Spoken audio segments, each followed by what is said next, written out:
December 13th, 2022 meeting of the Wellington Board of Trustees, time being 6:29. Please rise for pledge of allegiance. Pledge allegiance to the flag of the United States of America and to the republic for which it stands, one nation, under God, indivisible, with liberty and justice for all.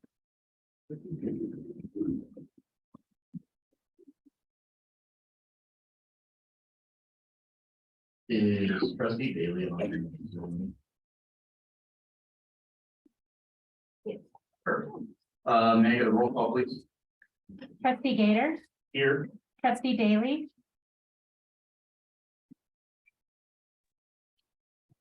Trustee Daly. I'll come back to her. Trustee Mason, Here. trustee Teets. Here. Trustee Wiegand, Here. Mayor Pro Tem McDonald. Here. Mayor Shosse, Present. trustee Daly. Present. Thank you. Thank you. Are there any amendments to the agenda this evening? Yes, I'd like to remove item number 3, the board adjustments from the consent agenda.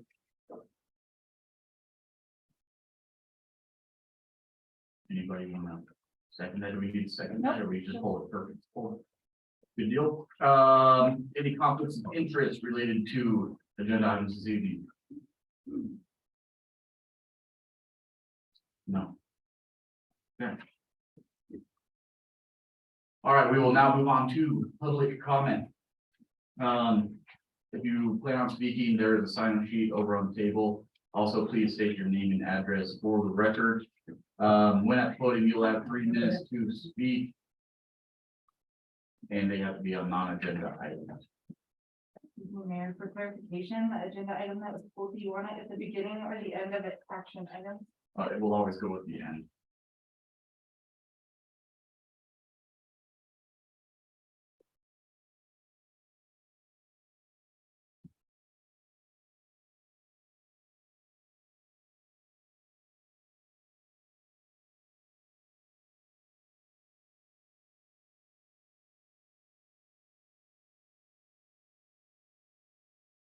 Are you taking those in order or? Anybody who wants to speak can just go up to the podium and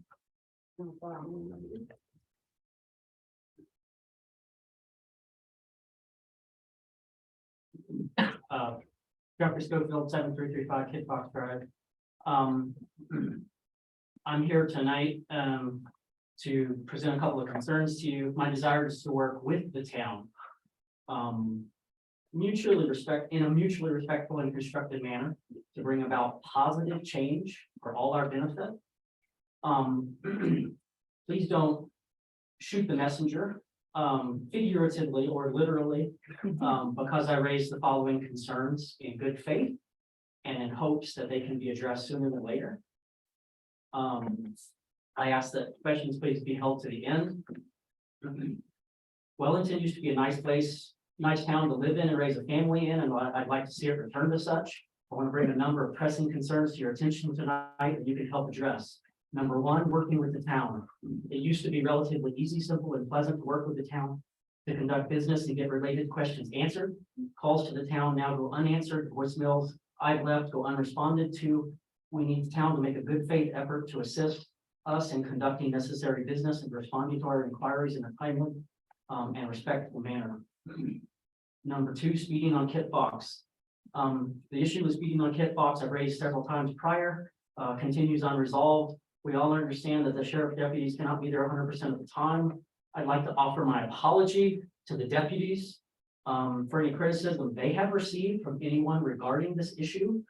The only effective solution I see at this point is for the town to install multiple speed bumps on Kit Fox Drive between Reagan Court and Sage Meadows.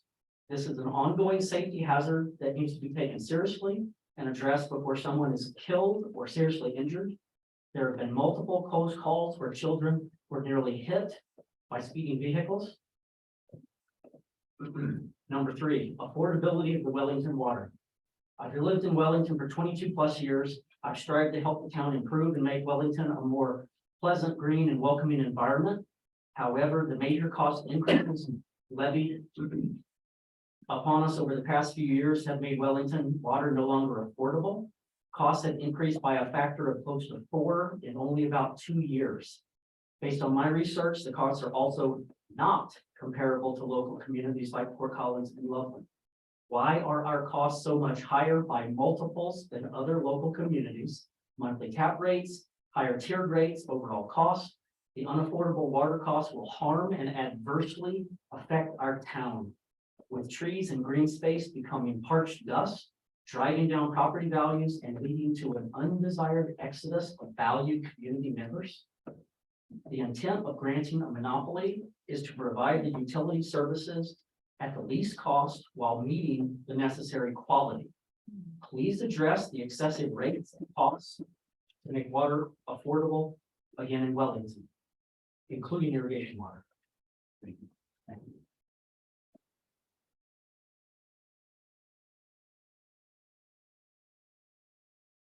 Christine Gaither, downtown Florida. Just wanted to give you my perspective about elections, and I know you guys aren't going to be talking about this for another year and a half. But it's on my mind because we're talking about it on the fire board. We just had elections in November. And I just want to give you my perspective and observations that happened with the November election.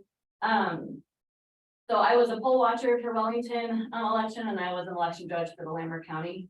And with the November election, Florida had their election results the night of election, and Lambert County had their election results 3 days later.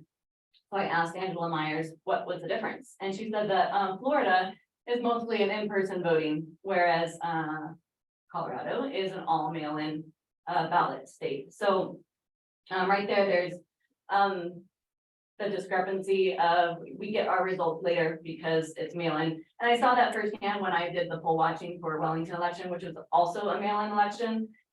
The thing that took the longest was the signature verification. That and when you go into a polling place, I was an election judge for a polling place. You show your ID, so it goes straight to counting. It bypasses that signature verification, and that's what takes the longest. You have one judge looking at each one, making sure it matches your signature. And then if it doesn't, it goes to 2 judges to match. So if we want election results sooner, I'm talking about Wellington now, because you guys that's what you're in charge of, Wellington, not Larimer. We should do a polling place election so that we can get results tonight up. I know it took 2 days later before you guys got your results. Alaska, they do ranked choice voting, which took them 15 days after the election. So there you go. You would just have more layers, less transparency, and you don't get the results for half a month. So, and this isn't political in any way, because the health district, I voted in their election as well. And majority of people on their board, quite frankly, are Democrats. So they're on the opposite side of the political party than I am. And they always do a polling place election. I call them and I talk to the guy who runs it. And the reason they do it is because it's cheaper. They have such a huge area, and sending out all those ballots to every single person. What they do is they just have people request ballots. If they want an absentee ballot, they request it and they send out only to the people who want it. So it costs a whole lot less in postage. So it's not political at all. It's just results. And I would love to get our results right away on election night. So just food for thought. Thank you.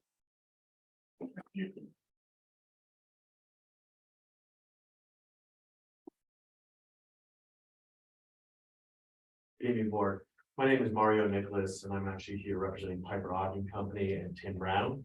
I'm up from Denver, so I enjoyed the ride up through the cold and windy, and I was glad it was not blizzardy up here. My best friend is the city planner for Cheyenne, and I was gonna meet him for dinner, and he said, no, it could blizzard. So thank you for the weather. I appreciate it. I'm coming here today because I think our letters spur a part of the work session you're gonna have later. And it's our purpose to work with the town on this. And I know that, we did work with the ordinance originally in rewriting it, but like many ordinances, sometimes there's some confusion or there's unforeseen circumstances, which is why we understand what you're working on. I will say that when I had spoken with Mr. Sapienza about this, and we were kind of going back and forth, We were very surprised to see the needs and desires paragraph at the very end. A little dismayed by it. For one thing, it's not something that this town does for other industries. So liquor licensing does not have a needs and desires in this town. It would be in fact just to marijuana. The other thing that I like to point out is, the needs and desires tests, sometimes we do have, I know that there was discussion about, well, we want public comment. We're not opposed to public comment. We're opposed to putting the affirmative requirement and burden on industry that other people don't have to do. We think that that's probably not appropriate. Receiving public comment, though, I think is appropriate and having it out there. That said, we do think that there was an election recently and more than half the town did vote for it. So Wellington is not a metropolis. And so it does seem that there is a considerable amount of the population is in favor of it. The other thing I would like to just bring up briefly, because I know we're coming up to the period where changes can be made to the ordinances after January 1st, 2023. And I think that if you're having a work session now, you can have those discussions later. The setbacks that are currently in there do make it almost impossible. In fact, I think they do actually make it impossible to have any facilities in Wellington as they are right now. And part of that is because the setbacks for schools and childcare are out there. They're the outlier in Colorado. For anywhere else, I would just point out that Denver is a 1,000-foot setback, not 2,000 feet. Loveland is 1,000 feet from schools and 500 feet from childcare facilities. Fort Collins is 1,000 feet from schools and 500 feet from childcare facilities. And liquor stores are in fact 500 feet from any of the above. In fact, they're not 500 feet directly, they actually have a directional. So if you look at there are liquor stores within 200 feet here in Wellington. Thank you very much for your time. If you have questions, I'd be glad to answer. I'd also throw out there, I know a lot about election law, so if you guys have questions about mail ballots, always glad to answer those. Thank you.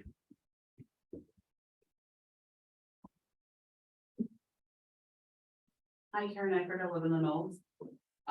So I think it was late this summer that we had problems down near the municipal building and around Centennial Park with graffiti going on. And that was like, everybody jumped on board and said, hey, bring it, it's cleaned up. And I know it's supposed to be on Let's Talk Wellington. I can't remember the neighborhood, I'm sorry. But was that Point? That's what I thought too. And it had racial slurs with that graffiti and stuff. And I just want to say how disheartening that is as a community member that people, whatever their age is deciding to do graffiti. I just wanted to bring it to the board's attention to make sure you know about it. I know that we have a great sheriff's department here and they do everything they can. But I think it takes more than the sheriff's department to notice when somebody's defacing our town. And I just want to make the public and the board aware of that and say, be on the lookout. If you see somebody doing something strange, be a Karen. It's my born name. I will say, hey, get out of here. What are you doing? So I've got 45 years of Karen experience and I'm telling you, you can borrow it at any time. Thank you. Thank you.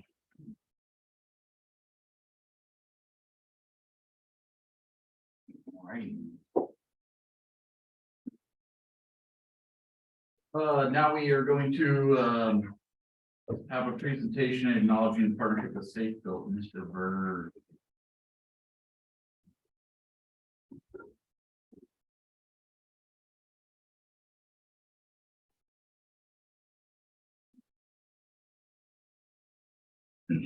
Evening, Mayor and Board.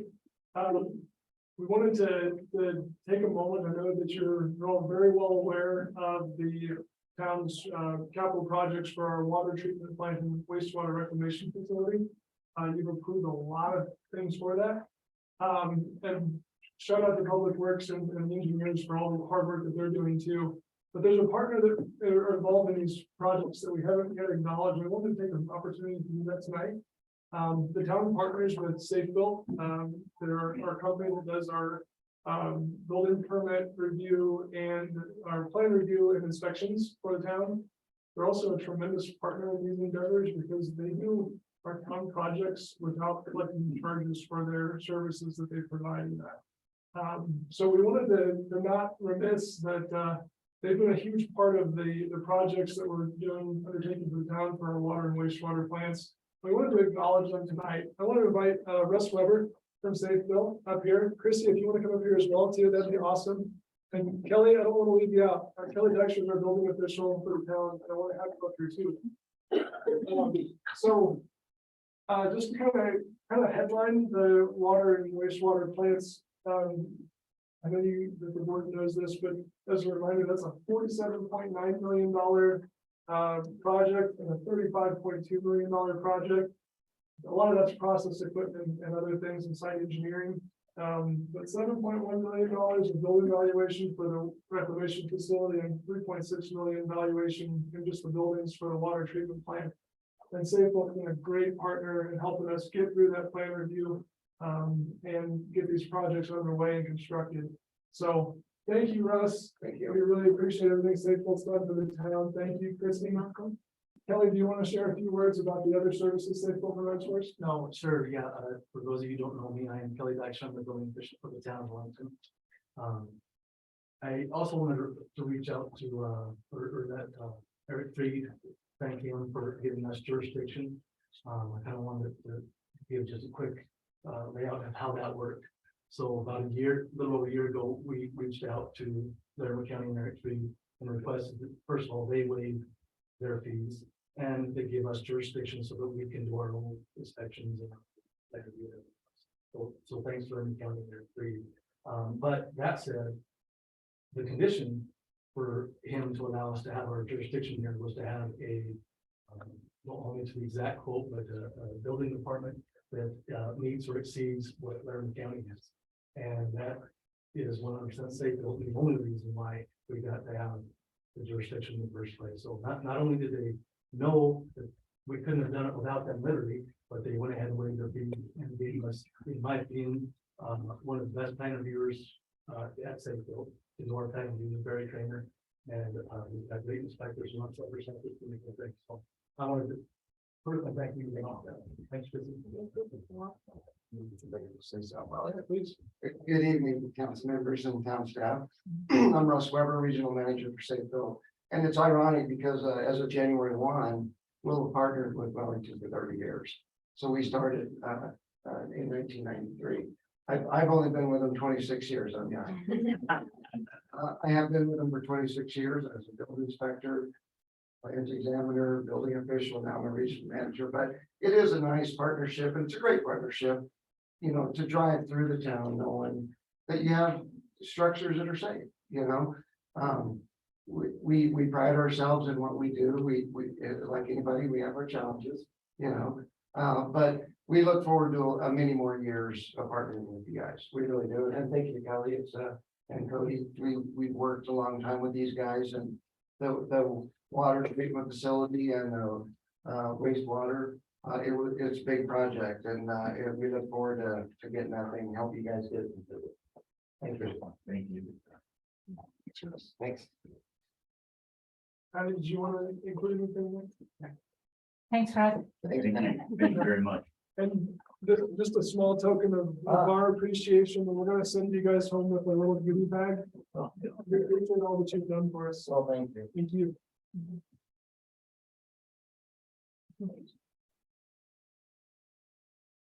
Any comments from the board? Thank you. We work with you privately on a personal basis and find value in what you guys provide to us personally. So we're grateful to have you as part of Wellington. Thank you. Appreciate all you do. I know I had a project in my house and I learned a lot going through it, and you guys were very thorough and appreciate it. So you guys do a great job. Thank you. Or I'll just say thank you. Really appreciate it. We wouldn't be able to do the projects and have the time we have without what you guys do for us. So very appreciative. It means a lot. Yeah, appreciate the partnership. Keep up the great work for us. So thank you guys. Thank you. Next will be the 2023 compensation study.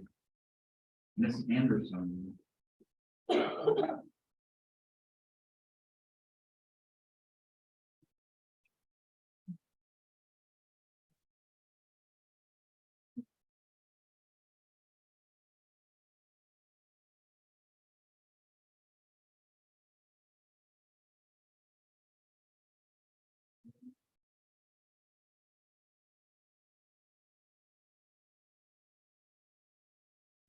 All right. Good evening, Mayor and Board. I'm Stephanie Anderson. I'm the HR manager. And I am here tonight to talk to you about our compensation study that we completed with Employers Council. So we've seen this chart before, but I wanted to bring to light again the 4 pillars of human resources that directly impact our people. Each one of these pillars has a direct impact on the next, and to maintain proper people infrastructure, we need to consistently check and review each one of these pillars. So the compensation study was completed in 2022 to help set pay for 2023, and it really is focusing on the employee pay pillar.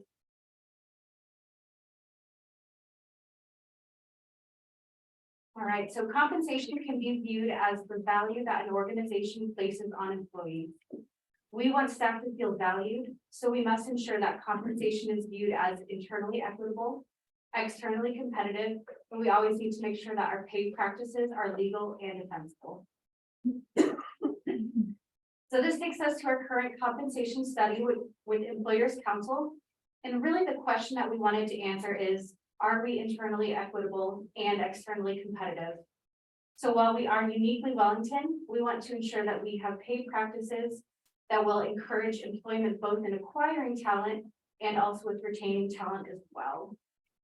So I'll talk a little bit more around the process in my next slides, but the steps of the study were really to review the current jobs in the current pay structure, review the market data, make adjustments based on the market data, and then wrap everything up by doing some internal equity review as well.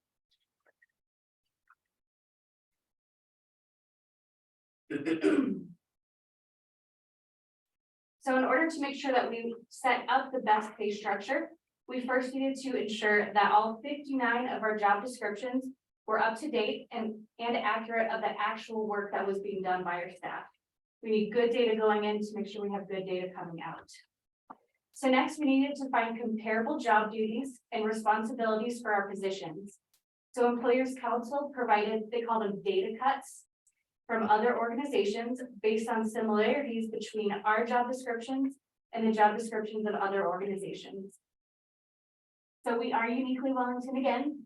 And so some of our job duties didn't always align perfectly with the data cuts that were provided. Some of our positions included data cuts for multiple positions, and some other positions had to be adjusted up or down based on the level of responsibility and the job duties that were assigned. So once we did get all the jobs matched up, job grade alignment was to ensure that proper structure was set across all town departments from bottom to top, side to side, to make sure that we are grouping positions with similar responsibilities and duties into the same compensation groups. So once we had our structure set, it was time to go to the market and address pay ranges and the market rate for our positions. So our market did not include data from large corporations or from different states that do have probably a different cost of living. So it really looked at government jobs in Colorado that are similar size to us. After that, Employers Council used survey data, which I have listed up there, on employee pay to help determine the Wellington rate. So these surveys, a lot of the data was taken on January 1st, 2022. So the data also had to be aged since we are putting the pay into effect as of January 1st of 2023. So then once pay scales are set based on the market, job detail matching, we needed to ensure that internally people are paid equitably based on their qualifications, which include experience, education, and certifications. So some positions, they do require certain certifications or levels of experience or education, but the goal here was to look across the organization in every pay grade and verify that employees' pay was equitable and comparable based on the qualifications they bring to the town. So this piece of the process really is based on data and numbers. Compensation studies are not looking at employees' performance. They're really looking at the pay factors to ensure that we are equitable in our pay practices. And then going into our results, it was recommended to add an additional pay grade, changing our structure from 13 pay grades up to 14. We also did see an increase in the ranges of our pay grades, giving employees a little bit more room to grow within their classifications. Some positions were identified to change pay grades based on the alignment of the responsibility and job duties. And then finally, there were 8 positions that were reclassified, meaning that the work the employee was doing was outside of the actual job description. So we had to modify the job to fit the work that was being done. So then, sorry. In total, 28 positions were identified for a pay change. The average pay change was $3,625.54 annually. And then that did bring the total organization cost to $101,543. And this was included within the 2023 budget. So as mentioned, 8 of the 28 positions were changed due to a reclassification, and the others were changed due to the updated classifications or to really correct some internal pay equity. I just wanted to show our new pay grades. These are at 100 and go up through 1400.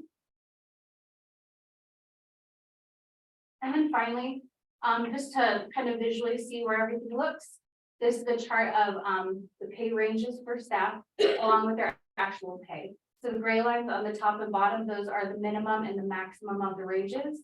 The green line in the middle is the midpoint, and then the dots are actual employee pay based on recommendations from the study. So our next steps is that the pay changes and the new ranges will go into effect as of January 1st of 2023. And we do intend to do a study similar to this every 2 years, just to make sure we are staying competitive within the market and maintaining and retaining our staff.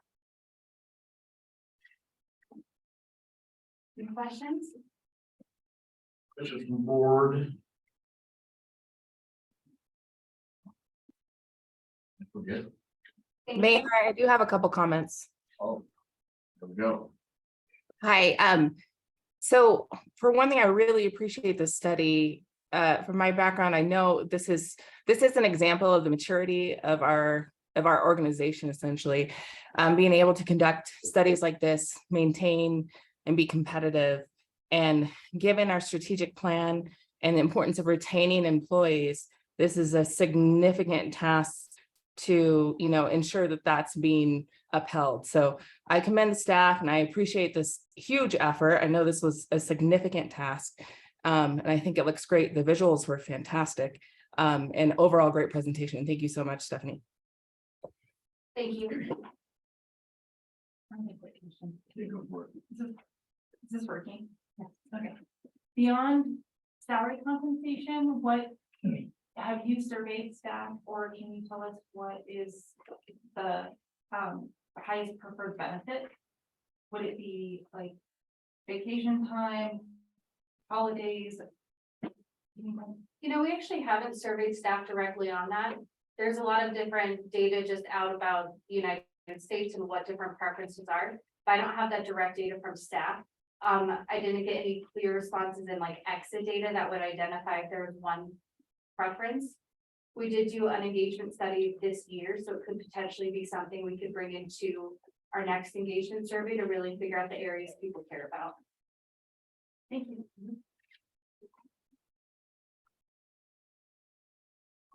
Thank you very much. Thank you.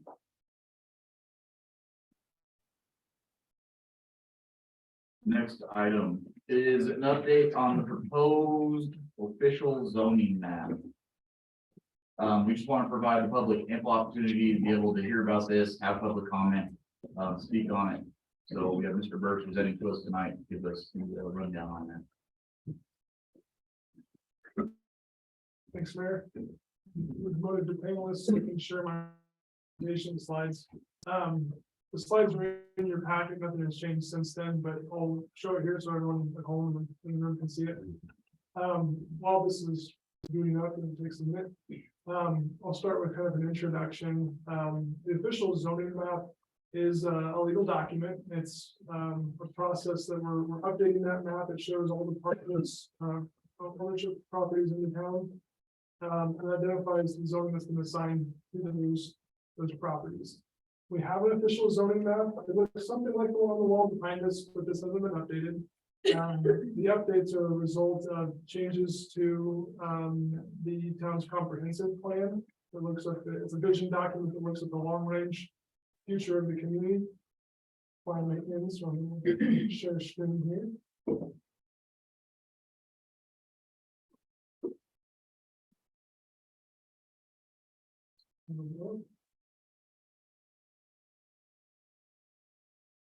Lag on this. Painful. There we go. So there's our town. As I was explaining, the comprehensive plan update is a long-range vision document for the community for where we want to be in 20, 30 years. When we undertook that update, it was adopted in August of 2021. Following the comprehensive plan update, the town also updated the land use regulations, the land use code. That was adopted in March of this year. In both of those processes, there were some recommendations made and changes made in the land use code to help implement the vision of the comprehensive plan in terms of what were the appropriate land uses for properties in certain key corridors. During both the comprehensive plan and the land use code updates, we heard significant input from residents of the community, property owners with respect to the position of their properties. One of the big changes in the land use code was there was a zone district category called transitional zoning. And that was a commercial zone district category, but it required any new use to get a conditional approval. I've told this story before a couple of times. I don't mean to recreate the wheel, but when it came time to look at the official zoning map of the town, we had about 100 properties that were zone transitional, and that transitional zone district doesn't exist in the new land use code. So they needed to be assigned a new zoning category. We took a look at the official zoning map and we said we need to update this along with some other cleanup items. And we started that process with the planning commission in a series of work sessions. So this official update to the zoning map is the process. The box on the screen is unchecked because we're not done yet. It's something that we're working on. So this screen, I know the scale is really small, but this is our official zoning map. I think the transitional properties were pink on this one, and those properties were a few of them up and down the frontage road and 6th Street, a few smattered around town at various locations, and a big portion of the transitional properties were along Harrison Avenue and McKinley Avenue. We heard loud and clear during the comprehensive plan process and the land use code update that properties along Harrison and McKinley Avenue, the majority of those owners wanted their properties to retain that residential character. So we're honoring that. The planning commission's recommendation would zone those two road corridors to R4 downtown neighborhoods. That R4 category was specifically created during the land use code update to respond to comments heard in the comp plan process that the older parts of town had unique characteristics because of their timing of development, the lot sizes and other categories. It really warranted its own set of considerations. That R4 category was designed to reduce the setbacks that are required for property line to allow more flexibility for those existing properties in town. There were also, we heard a lot of comments about protecting the residential character of those neighborhoods, protecting the architectural character of those neighborhoods, primarily the farmhouse Victorian craftsman style homes. And so that feedback that we got from the public and the residents of these neighborhoods was woven into the land use code in that R4 downtown neighborhoods category to specifically promote the continuation of the residential uses in the character and context that was identified as important to protect. So we are also recommending on the, I switched slides now to the new, the proposed zone map updates. And again, I apologize for the scale of the slides, but essentially the areas between Washington Avenue on the north and Roosevelt Avenue on the south, 1st Street to 6th Street is primarily the area identified as R4 downtown neighborhoods. Those areas have a distinctly different pattern than our current land use and development style that we see more today and have those unique characteristics in the protection. Also in that area is the downtown Cleveland core, the downtown core commercial. and the Harrison McKinley blocks are R4. The Cleveland Avenue is the downtown core commercial category. So in this process of updating this, the planning commission met in a series of 4 work sessions between May and September to really dig into evaluating each of the properties that were zone transitional to make recommendations for what the new suitable use might be based on surrounding environments, surrounding properties, zoning, and existing uses on those properties to try and find what's the best fit for the future of that corridor. We also conducted a public hearing with the planning commission. We did that last Monday, December 5th. We took every effort that we have available to us to advertise that. We posted it multiple locations for the town's official posting locations. We published notice in Fort Collins, Colorado, and we also sent 815 individually addressed letters to property owners that were affected by the rezone, or that would be affected by changes to the zoning map. We did get a number of those letters back to us. Some of the properties, particularly in the old part of town, have PO boxes where their PO boxes identified at the county assessor's office as their official mailing address.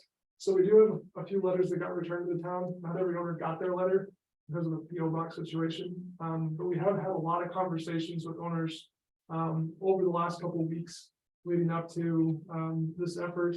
We've heard good feedback and some questions that we're trying to respond to. As I mentioned, the planning commission did conduct a public hearing on December 5th.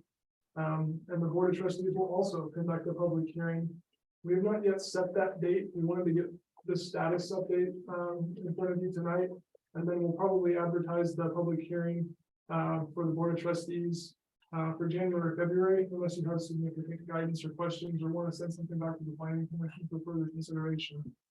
So we didn't want to be too premature and setting the date. We anticipate that come up in the very near future. As we sent out those letters to property owners that could be affected by changes to the zoning map, we did get kind of a theme for some of the questions. And I included those in the presentation because I think they're really relevant. There's probably other owners out there that may have similar questions. So I wanted to highlight the kind of the top 3 questions that we've been hearing. And I wanted to state that in the presentation tonight, so it might help others that have same questions to give those responses. But the first question was, what action is the town taking? Why is this going on? And as I mentioned in the introduction here, updating the zoning map will bring the official legal document that identifies the zone district categories for every property in town. We'll bring it into alignment with the adopted land use codes and the long-term vision establishing the comprehensive. The next question that we've been getting is, how will the zoning map updates impact me and how will it impact the use of my property? And that's a fantastically good question. We've talked with every person that contacted us has asked this question. And I want to start out by saying that most properties that are impacted by a change in the zoning map are not going to see dramatic or significant changes to the uses allowed on the property. In fact, we saw 4 different types of notices based on kind of categories. 2 of those notices were simply identifying that your property was once zoned what the old code identified as R4 multifamily, and now that's R3 medium density residential. That was primarily a change in the name of that zone district, but we wanted to let them know that that was a change in case some of those properties are multi-tenant rentals and they needed to know that for insurance and other purposes. So we did that. The other big block of those notices was for the R4, the downtown neighborhoods that were previously zoned R2. That was the other big chunk. We did also notify all the transitional properties, about 100 properties of their proposed or recommended changes. And lastly, there was a small handful of properties that either didn't have a zone category identified. There were some holes on our old map where it was just white that didn't have a designation. And a couple that the planning commission felt very strongly about, that the existing zoning wasn't appropriate for the long-range vision of the comprehensive plan. And so the planning commission is recommending a very few number of properties change their zoning category, primarily from one commercial category to a different commercial category based on the surrounding lands. The other question that was asked there in this question was what happens to my property? We expect very minimal impacts But we also pointed out to individuals that contacted us with this question that there are two broad categories in the land use code that is specifically written and designed to protect existing property rights. That's in Article 7 for non-conforming uses, that identifies non-conforming uses, non-conforming buildings, non-conforming structures, and what happens in those situations. Those protections are specifically built in there. It's in non-conforming or non-conforming languages in every zoning code everywhere. If they don't have it, they're probably working on it, because it is a tool to protect existing uses and existing structures. Under limited circumstances, would any change be needed that if a building was a non-conforming building and it's maybe non-conforming because the setbacks changed as a result of a code change? It just says that you can't increase the degree of non-conformity if you go to expand it. And if it was for some reason demolished or destroyed, you can build the building back, but it might have to meet that setback based on the current standards. So we've definitely answered that question a lot. Those protections for non-conformities are baked into the code in Article 7. The other tool that's really valuable for homeowners and property owners to know, there's also a procedure for a variance. A variance goes to the Board of Adjustments to consider a case-by-case basis. Something changed on my property. I didn't create the problem. I'm not able to do what I want to do. Might be my structure was destroyed by fire, flood, tornado, some other reason. They can apply for that variance to reestablish that use. That is a protection that's built in.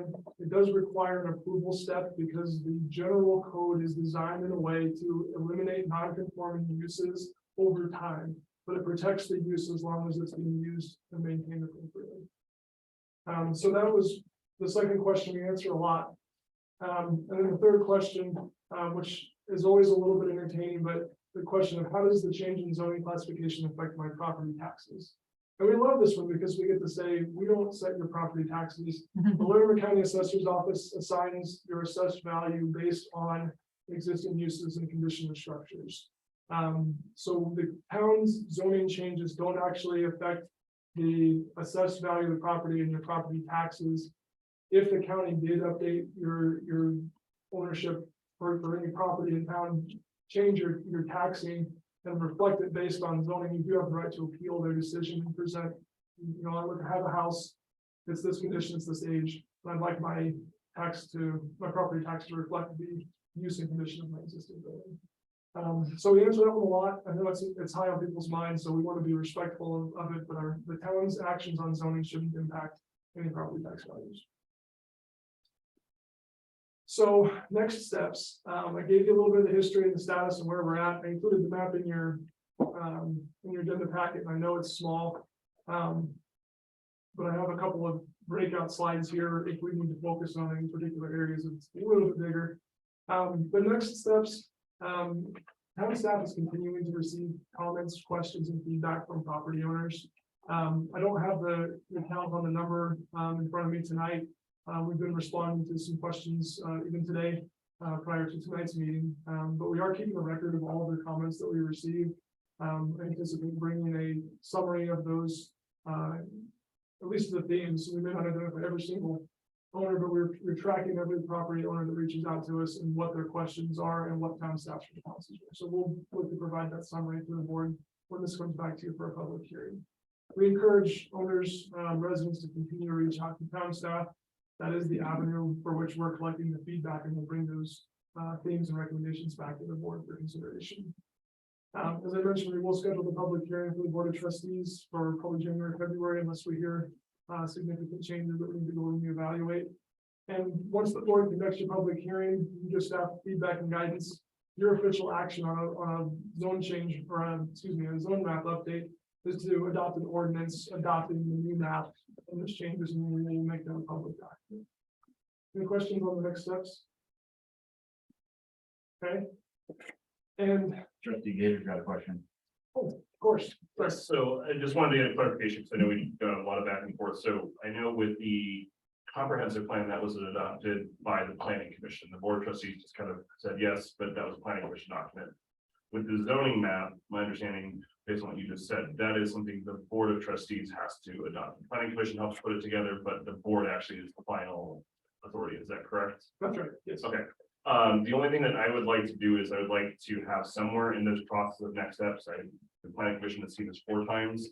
I'd like for us to have a work session on this, so that we can kind of go through things and look, review what are the changes, what was the comments been in a meeting, and we can actually sit down and go back and forth, since we are actually the ones adopting this.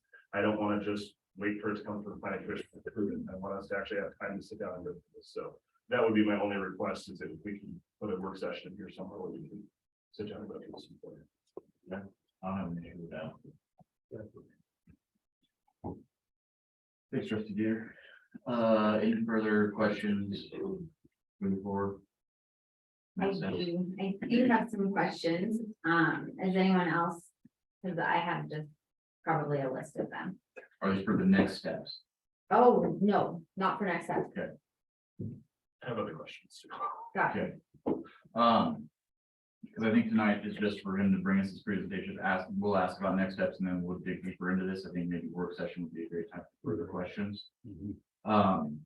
All I have to say is, from what I see here, I'm glad you guys took into account the downtown neighborhood, keeping that where it is. I know my neighbor Chuck was pretty concerned about that. We've had a lot of conversations, so pleased to hear that that's going to be staying the way it is, and just doing that conformity downtown is going to be huge for the town in the future, and for now too.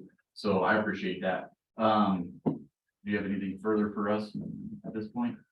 Yeah, I think you said it well. My intent was to bring this to the board as a presentation, so you can see the work that's been done, and to share the proposed map in its current condition. I think the planning commission hearing, we did have 2 or 3 individuals that spoke, and the planning commission said, yep, we hear you, that makes sense. They recommended changing their zoning for those couple of properties based on those residents' feedback and some discussion, and it was appropriate to do that. So that'll be reflected on, those aren't in your packet tonight because we didn't have time to turn it around for the agenda, but it'll be on the new recommendation when it comes back for public hearing. So I think I've fulfilled what I set out to do. I can respond to questions if you want, but I think it would be, if a work session is desirable, I think that's a good time to do that. We can really dig in. Yeah, I say we dig in that work session. Cool. Thank you, Mr. Bird. Are there any comments from the public on this item?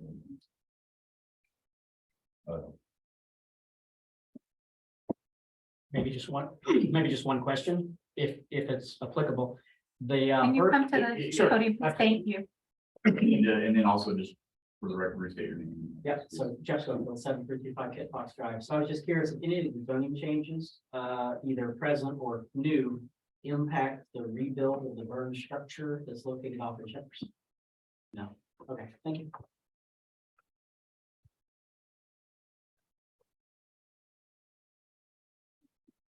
Evening, my name is Travis Redmond. I'm 4 properties in town here. And I had a good discussion with Cody today on this, but I felt kind of blindsided by the process. I had heard that this was going on, and I was told, I called the city this summer, and they told us that we'd have a chance to sit down and talk about designations and get our input. That didn't happen. And I only received 2 letters on my 4 properties that are affected by the zoning changes. I got the letter about a week before the zoning meeting, and I couldn't make that for my input. So just, I guess, 2 cents on that. And I don't know, the Colorado one, and the notice is there, but I'm online and I didn't see it there.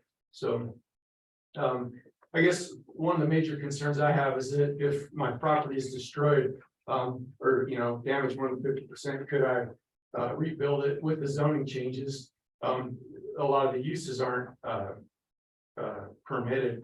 And so I have to go for either the non-conforming use with the variance to the Board of Adjustments. And I feel like you're kind of at the mercy of whoever's there. So that's a concern to me with the zoning change.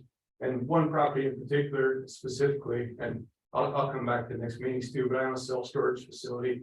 And the zoning, the use isn't allowed in my new zoning. So I'd have to go through that process if it was destroyed. So I would push for a different zoning, and I just wondered if there's how that input process will happen from a property owner at this point. It seems pretty far along, kind of blindsided. So I don't know, any response to that? Or... Yeah, I mean, I'll respond to it. That's why we have the public hearings, so we can get this input. You can always reach out to town staff. I know Paul and Cody can handle things like that. And we will, this is a working item right now. We haven't approved anything. It hasn't even been brought to us except for this, to this point. So there will be ample time, I believe, for us to look at things. Great, appreciate it. Thank you. And I have kind of reset that work session for January 24th. It's a regular meeting night, but there's just a couple items on the agenda, so we'll just cut it off now and add that to the January 24th agenda. Perfect, thank you. You're welcome.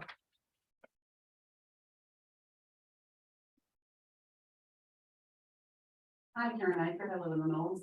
I was really concerned when I was reading about this and the agenda for this evening, because in the past, business owners, residential owners, whichever it is, are able to come back to the Board of Trustees and be able to talk to the Board of Trustees. But now with this new plan in place, from my understanding, that means it'll go to the Board of Adjustments. And Board of Adjustments will make that say yes or no, and then it does not come back to the Board of Trustees after the zoning is approved.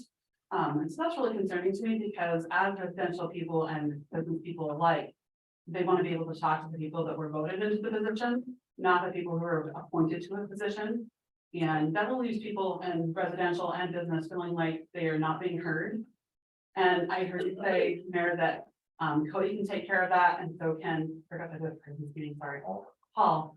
But I want to remind you that there's a lot of businesses and a lot of residential that have a very hard time getting hold of Cody Bird or Paul. And there's a lot of bickering and back talking and just really inappropriate conversations going on between those staff members and people on the residential side. And I also know people on the business side. And so I really encourage a process where it does not end with the Board of Adjustments, but we can come back to the Board of Trustees. So our residents and our business owners, as you all point out inside these meetings, who bring all of our money and business to Wellington, that's how we are a town, can be heard here as well. So this does come back to us and we do approve it. After the zoning is done, it can come back to you if they like. Oh, Like- for variances. Right. So there needs to be something, because I was here when we had a pot shop cutting her out over the phone, and we were all in dismay. And I think there needs to be something, a mediated type of way for the residents and the business owners to make sure that they feel like they're being heard, because there's been so many complaints about people not being heard or being scared to say anything because they feel that when they apply for other permits in the future, they won't get them because they had this altercation with the person in charge of those right now. So I just really think that we should do something to put in place so the residents and our business owners don't feel like they're lost and at the mercy of one person. I think that would be negligible to only let one person decide that. Thank you. Thank you.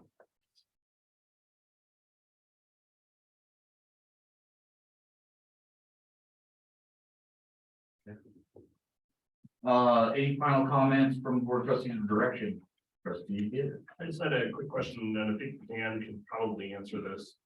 Typically, a lot of the concerns that would come out of this once the zoning is passed would be my property was zoned, if they got zoned into something else. And that's going to cause me problems in the future. An individual landowner does have the capability of coming to the Board of Trustees and requesting a rezone of their property. Is that correct? A rezone, I believe, starts with the planning commission. Oh, okay. It's heard before the planning commission and quasi judicial hearing. They will make a recommendation to the Board of Trustees. And that'll be passed by one that Board of Trustees can rezone a property. Okay. Board of Adjustment has the sole authority to hear requests for variances from other requirements, and those decisions of the Board of Adjustment are not then appealable or brought to the Board of Trustees. They can only appeal the district court. So, okay, but yeah, a rezone would come before. And that is something people have the ability to request that process.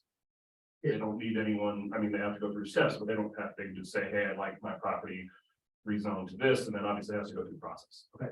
Yeah, and I believe that process is pretty well, it's laid out on the website. It's sort of a very clear land use code. It's an application that goes to the planning commission. Okay, thank you. Thank you, Trustee Gator. Mayor Pro Tem? I have a question. What are the most common variance requests that we get based on our current zoning and code requirements? Sorry, Cody.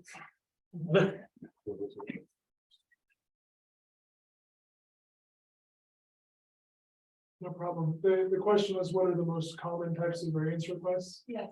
most common, it's a variance for a setback reduction on usually residential properties for a shed, a garage, some improvement that they don't have the space to build what they want to build.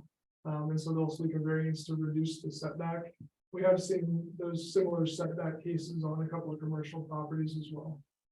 So, and just for clarification, because those terms can get really confusing, the difference between a zoning request and a variance request, because zoning is kind of all encompassing and a variance request would be specific elements that fit within that zoning type, correct? Correct. The reason, a zoning designation or a rezone request is looking at the allowed uses on the property and the site development standards for that zone district. A variance request would be, I have a unique situation, there's a hardship to me, like it prevents, the code is preventing me from constructing something that's otherwise reasonable. And therefore I'm seeking the variance to allow something that's not allowed for other properties in a similar situation. Thank you. Of course. Good question, Cody. Yes, sir.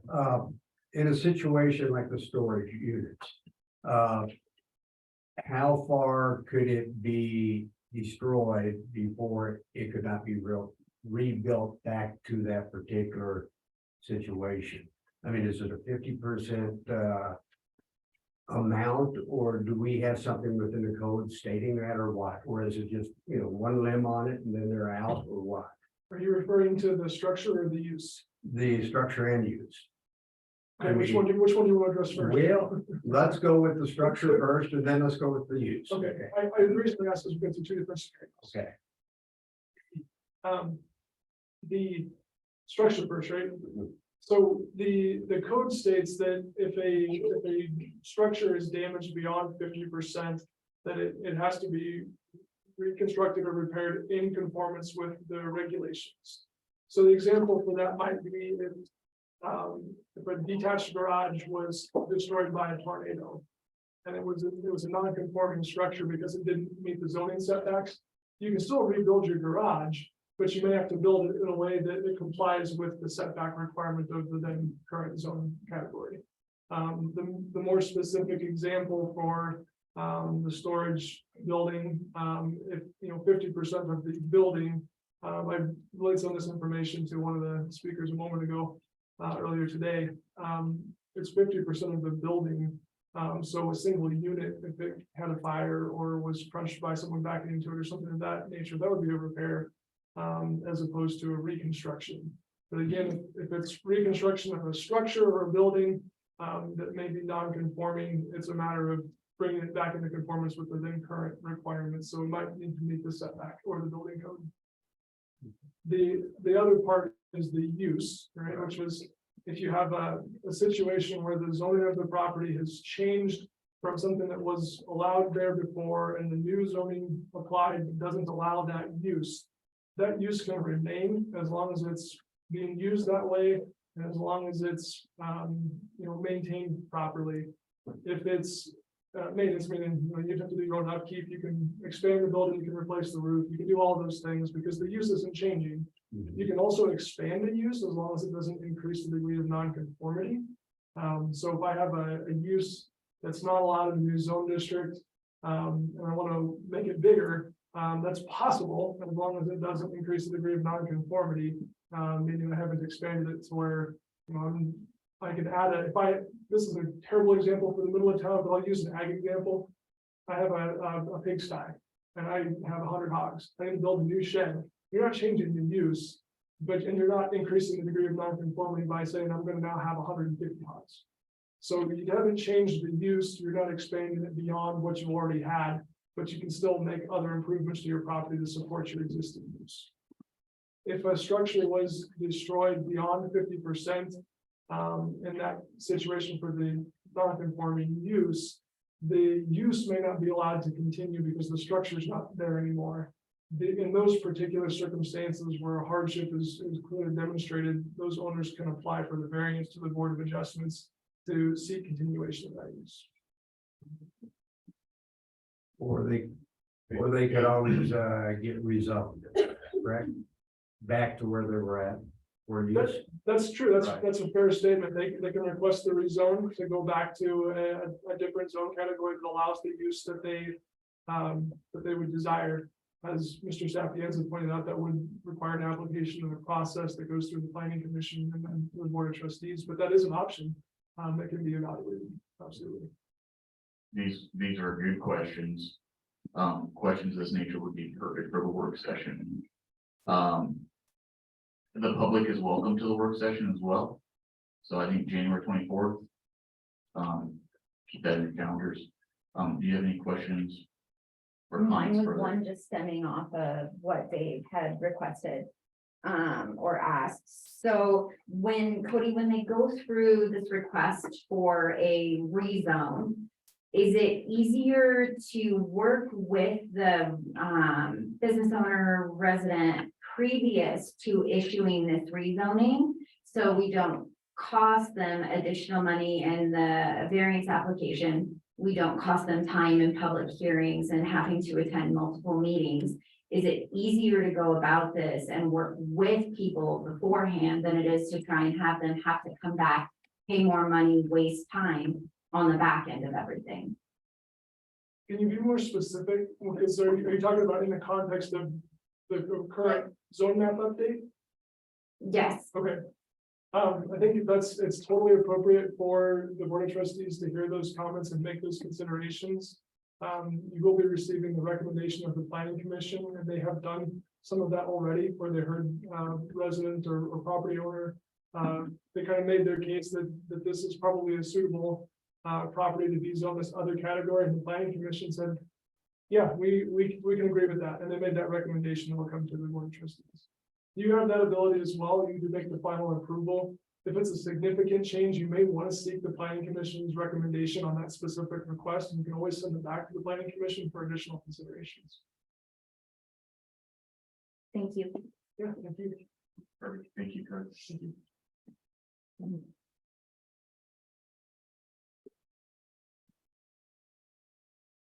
Okay, so let's do consent agenda for the minutes from November 8th, 2022 board meeting of trustees, the minutes of November 15th, 2022 board of trustees special meeting, and then resolution number 39-2022, a resolution of the board of trustees of the town of Wellington making appointments to Park and Rec. Move to approve the consent agenda. Second. Negative, roll call please. Trustee Gator, Yes. trustee Daly, Yes. trustee Mason, Yes. trustee Teets, Yes. trustee Wiegand, Yes. Mayor Pro Tem McDonald. Yes. Mayor Shosse. Yes. Thank you. All right, on to the action items. First item is to change the name of the Parks and Rec Advisory Board, and will be presented by Billy Coetzee, our new Parks and Recreation Manager. First, I would like to welcome Billy to the Wellington team. And, if you'd like, just tell us a little bit about yourself, introduce yourself. Yeah, absolutely. And my name is Billy Coetzee, for those of you I haven't met. Glad to meet you. Thank you for having me here in the university. Appreciate it. Times now. My family and I moved up to Wellington about 7 years ago, and we fell in love with the little town. And as it's grown, I've felt more and more to have the idea to be involved. I actually was on the board, Parks and Rec Advisory Board, just to get some volunteership going. And then the position opened up. It kind of met both of my backgrounds as far as my degree, which is in health and exercise science, concentration in sports medicine. I've been a coach at a pretty high level in soccer, played soccer my whole life, volunteered my entire life for all sorts of ages for different sports and recreation activities. And my background as far as my work is very deep in outdoor services. Parks and recreation has been pretty much something I've done since I was about 18 years old. So kind of met both my background as my passion as well as what I'm pretty good at. So I'm very thankful to be here. The team that I have is fantastic so far. It's only been about 7 weeks, but I'm still still growing into all that, but everybody around me is doing great, so. Yeah, I love it, yeah. Awesome. You want to tell us a little bit about the agenda item? Yeah, absolutely. So at the May 11th, 2022 Parks and Rec Advisory Board meeting, the board had voted to change their names from Parks and Rec Advisory Board to the Parks, Recreation, Open Spaces and Trails, aptly acronym PROST Board. The goal was basically to include the addition of open spaces and trails. And that was just to encompass the totality of the board's duties. At the July 21st, 2022 meeting, staff provided a draft ordinance to reflect this, but due to staff changes and as well as turnover with the board itself, this was delayed. So right now it's here in front of you, the Board of Trustees, to have your authorization on. I will tell you that in general, there's no changes to anything going on with the board members or what they're working on, no jurisdiction changes on the board as a whole. It's really just to add to what's fit for the group and what they've been working on in the past. And also moving forward, when new members potentially turn over, to give them an idea of what they're getting into as a volunteership. So it's not just Parks and Recreation. We want to open it up to everything that they're actually going to be doing as far as what they're advising on moving forward. So any questions I can answer on this ordinance? Awesome. Thank you. Comments, we'll start with Trustee Mason. No comments. I like it. I like it. Good name change. Yeah. Trustee Gator. Trustee Teets. I do have a question. So there's been no change in the ordinance that's presented before us. It's the same wording for wording, just the change of the name? Just the name change. Yep. Okay. Trustee Regan, Mayor Pro Tem. Yeah. Tough Trustee name Bailey. change, right? Hi, I want to give a warm welcome to Billy. I had the pleasure of being the liaison when he was on the Parks and Rec Advisory Board, and know him through history of playing rec sports with him. So I know his passion and competitiveness, and he's a great guy. He's an amazing asset to Wellington. So I do want to give him a warm welcome, and I think we're very lucky to have him. So welcome, Billy. And then I was the liaison during the time when they were making this consideration. It is following a model of another community. And in the past, this advisory board has made a lot of recommendations based on trails within Wellington. And we're finding it more abundantly clear from community feedback how important open spaces are as well. And it definitely falls within the realm of this group. So I heard their reasons and considerations, and it makes perfect sense to me. Also, I know certain individuals who are interested in trails and connectivity to other communities. This impacts even transportation questions and things that our board works with. So I think this sets them up probably even better to be good leaders when it comes to strategic planning for parks for our community. And I just think that this advisory board is a huge asset to Wellington. So thank you. And thank you for leadership, Billy. Thank you, Trustee Daly. Thank you. Are there any comments from the public on this agenda item? All righty. Can I get a motion and a second on this agenda item? Move that we approve ordinance number 23-2022, an ordinance repealing, revising, and readopting Article 3 of Chapter 2 of the Wellington Municipal Code concerning the Wellington Parks and Recreation Advisory Board. Thanks, second. Are there any final comments or direction from the board? No. Hearing no further comments, may I get a roll call on the motion? Trustee Gator, Yes. trustee Daly, Yes. trustee Mason, Yes. trustee Teets, Yes. trustee Wiegand, Yes. Mayor Pro Tem McDonald. Yes. Mayor Shosse. Yes. Thank you. Next item will be presented by Megan Smith, Deputy Director of Public Works. She will be presenting proposed fund balance policy changes for the town's three enterprise funds, which are water, wastewater, and stormwater. This. Good evening, Mayor and Trustees. You do have Megan Smith, Deputy Director of Public Works. You do have before you this evening a proposed updated fund balance policy, actually for not just the enterprise funds, but it would actually be kind of rephrasing some of the language in the existing fund balance policy to highlight some differences between the enterprise funds, those water, wastewater, and stormwater funds, and then the other general funds and special revenue funds that the town has.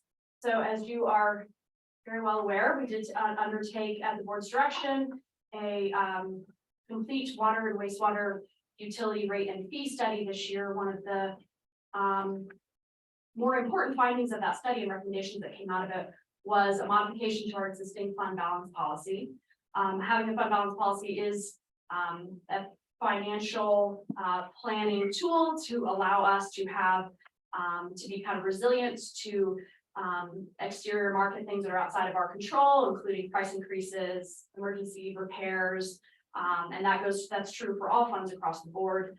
And we do have a very robust and conservative fund balance policy, which is great. However, it is based currently on the greater of 110% of our debt service coverage, or 110% of any of our loan payments, rather, debt coverage, or 4 months of O&M expenses. Having it tied to that debt service coverage, those loan payments, does create an opportunity for fluctuation over time as funds take on or clear themselves of debt. As you also are well aware, we did take on a couple of years ago our SRF loan for the water treatment facility expansion, and then just recently this past year the SRF loan for the wastewater treatment plant expansion, which did increase those debt payments that we're making annually, making that debt service coverage amount in our fund balance very, very high and ultra conservative. And it was a recommendation of our consultant with Repealing that we make some modifications to the fund balance policies specifically related to the enterprise funds. So that is the changes that you have before you this evening. There really was no other change to the fund balance policy other than including that language to pull out those enterprise funds to have just some slightly different fund balance requirements, all of which have been vetted and approved and double checked against our loan covenants and through conversations with the Colorado Water Power Authority. There's nothing better than that. It's Yeah, I wrote it. Power Development Authority, There you go. Water Resources and Power Development Authority, through which our SRF loans are granted. So I'm here to answer any questions that you may have regarding those changes. Start with trustee Gator. So I'm just looking at the red line version, so it really is just like that one paragraph at the beginning and then removing the wording from enterprise funds from the other ones. General fund is staying the same as it was, and then adding the new 90 days for enterprise, and that's it. That's all. Okay, perfect. No, that's it. Trustee Teets. Nope, I appreciate the work that you've done on this. I know Reptalis was probably one of the most awesome things that we could experience as far as setting our water and learning, even education-based learning as far as the water. So I have no question. Appreciate all the work that you've done, and I know it hasn't been easy, and thank you. Thanks for the. Trustee Daly. No comments. Thank you. Thank you. With that, are there any comments from the public on this agenda item? Going once, going twice. Perfect. Can I get a motion and a second on this agenda item? I'll make a motion that we adopt resolution number 40-2022, a resolution adopting a fund balancing policy. Second. Any final comments? No. Hearing no further comments, may I get a roll call? Trustee Gator, Yes. trustee Daly, Yes. trustee Mason, Yes. trustee Teets, Yes. trustee Wiegand, Yes. Mayor Pro Tem McDonald. Yes. Mayor Shosse. Yes. Thank you. Members of Larimer County Sheriff's Office will be presenting the 2023 law enforcement agreement for trustee consideration. Got Sergeant Cherry and Lieutenant Badbirds. Good evening, folks. Good evening. Good evening. Just kind of circling back a little bit, September 27th, I don't know if you recall, but under Sheriff Tim Keaton, Lieutenant Badberg, and myself came by the board and presented our 2023 proposed budget for law enforcement services here in town. We proposed a couple of different positions. I was elected at for now. So the contract or the work agreement that you have in front of you is without those positions. There's not a lot of changes. Obviously, we already looked at some of the dollar increases for that contract. One of the major changes under patrol deputies is obviously none of the staffing is changing. You still have a sergeant, you still have corporal, 6 deputies, half an investigator position, half an SRO, and a full-time desk deputy. But what we are doing is we're changing just how we staff the streets. We are going to go to 24-hour coverage. So instead of from 6:45 in the morning to 2:30 in the morning, we're going to have all 3 shifts. So we'll have a day shift, a swing shift, and a midnight shift. So we're gearing up for that now. It's obviously, we've never done that before here in town, so it's going to be a learning experience. And I'm hoping that by May, we can come back to the board and say, hey, this is what we've learned and it's working great, or we need to make some tweaks. So, obviously, we already proposed the budget. Were there any questions regarding that? I know that we kind of went through that in depth on the September 27th work session, but any questions or anything regarding the current proposed agreement? Yeah, sorry, Trustee Gator, any questions? I just had a couple of questions. I noticed the office space has been reduced to 480. Is that because we're moving into the old town hall? And so I believe there was a line item for office rental before. So we got rid of that because we're moving them into the old town hall. I'm sorry. I'm sorry. This is their document. I'm not. The 480 is covering as far as, we made some changes in the town not being in the current building. Okay. Not providing cleaning, trash services and all that. So we're having our sheriffs or the county's facilities come up and do that. So that's what that 480 is. It's just our trash services and the cleaning for the facility. Perfect. Okay. Now that was just a decrease. I just wanted to make sure I understood what that was. I did also have a question, just a clarification. The vehicle lease, that's the fuel maintenance, but that also is kind of for when we future replace a vehicle, that's kind of lumped into the lease as well, correct? Yes, so as you'll see there, the vehicle lease, that includes the fuel maintenance, the routine maintenance that we do every month, plus the cab board design of the county of initially purchasing the vehicle and charging a lease or replacement cost on top of that. So when that lifespan of the vehicle is up, we don't come asking for another $60,000 to $70,000 for a vehicle. They automatically just replace that with no questions asked from no initial fees. Perfect. And then the final question that I had, sorry. I know with the indirect cost, which will continue to be the thing that I have issue, and not with LCSO, with the county. Is that going to continue to change? Because now 10.84%, like I know we got phased in from 3 to 6 and I thought it was supposed to stop at 10 and it's at 10.8. So is that just going to be a continually increasing cost? Honestly, we weren't expecting that initial cost from the 9.99 that was supposed to go up to this year to the 10.84, which jumped. I would imagine just with cost of inflation and everything that'll probably slowly rise until it can kind of balance out. That kind of caught up the sheriff's office off guard too, and we were told that amount as well. So as you'll see, that was a pretty big jump where we broke that into those 3% increments there. Then that big jump up was a pretty hefty one-time cost to get up to that level. So to answer your question, I would say based on the current inflation, the way things are going, it'll probably gradually decline every year. But that's based on the market and what's going on. And as for our board, I think this needs to be a continued conversation with the commissioners.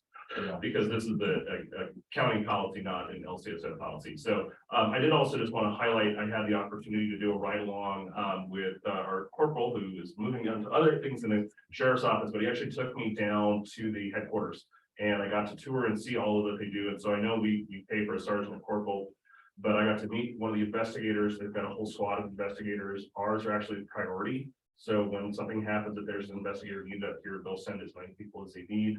The training that they went over, what is the minimum level of training? 24 hours? Is 24 hours is the minimum required training level.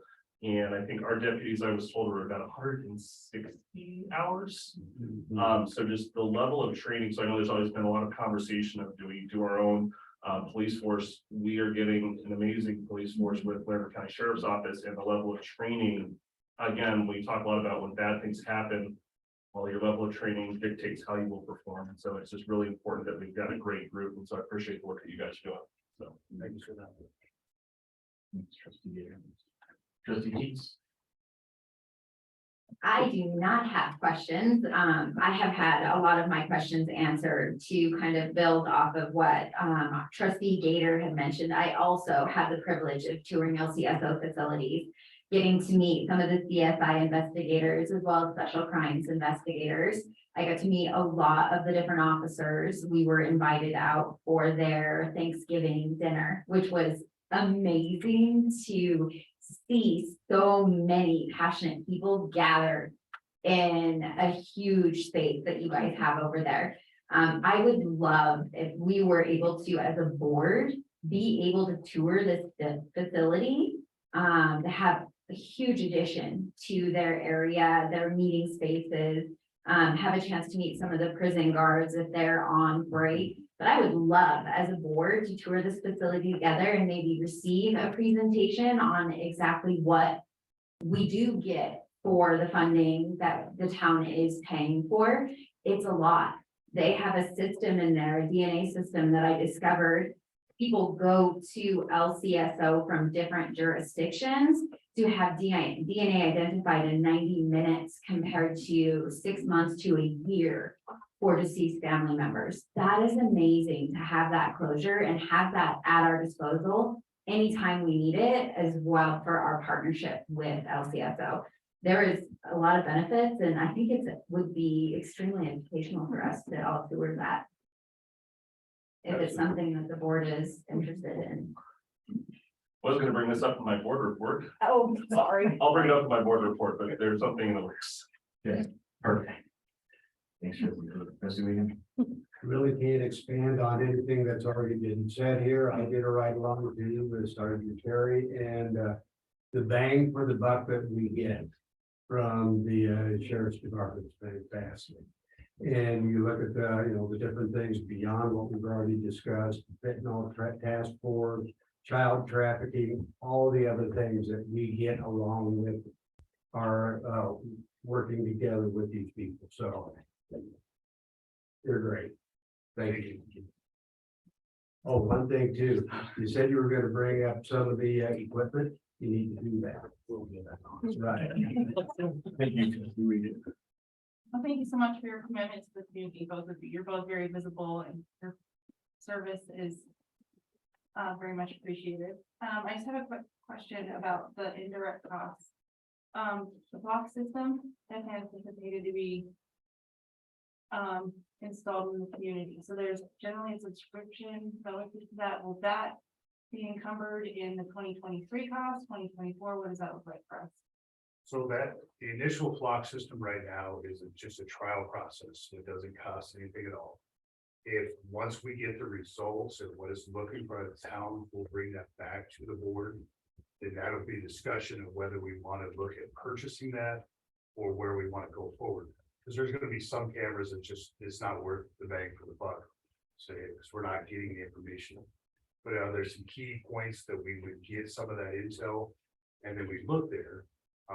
Ultimately, the sheriff's office would probably sign a contract on that for the camera system, and we would figure out that would be a price where figure out which cameras would actually be relatively necessary.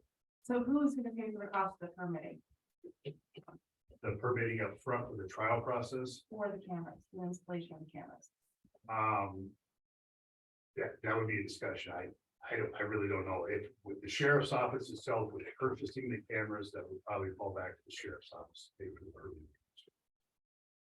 I know talking with the town of Hereford, we're doing that. They assumed all the costs for that initially. But a long-term plan, that would be a contract discussion with Flock System if we were to sign a long-term plan. Kind of answer your question. Yes. We haven't looked at the future as far as whether we're gonna sign a contract. This is typically just a test session right now to determine if we want to sign a contract and where those funds are gonna come from. So I just want to make sure I clearly understand. So they're going to be installed, test run, and then we'll get to decide if we're going to participate in the contract. And if we decide not to participate, the town decides, or the sheriff's office decides, they come out there and remove that at no charge to us. We'll take it up. Thank you for the clarification. Just for anyone who was not on the email about what the block system is, could you just describe that real quick? Sure. We all know what you're talking about, but other people don't. So the Flock System, it's a company that they primarily work off license plate readers. They're primarily designed for the private citizen or for homeowners associations to put them in the entrance exits of their HOAs.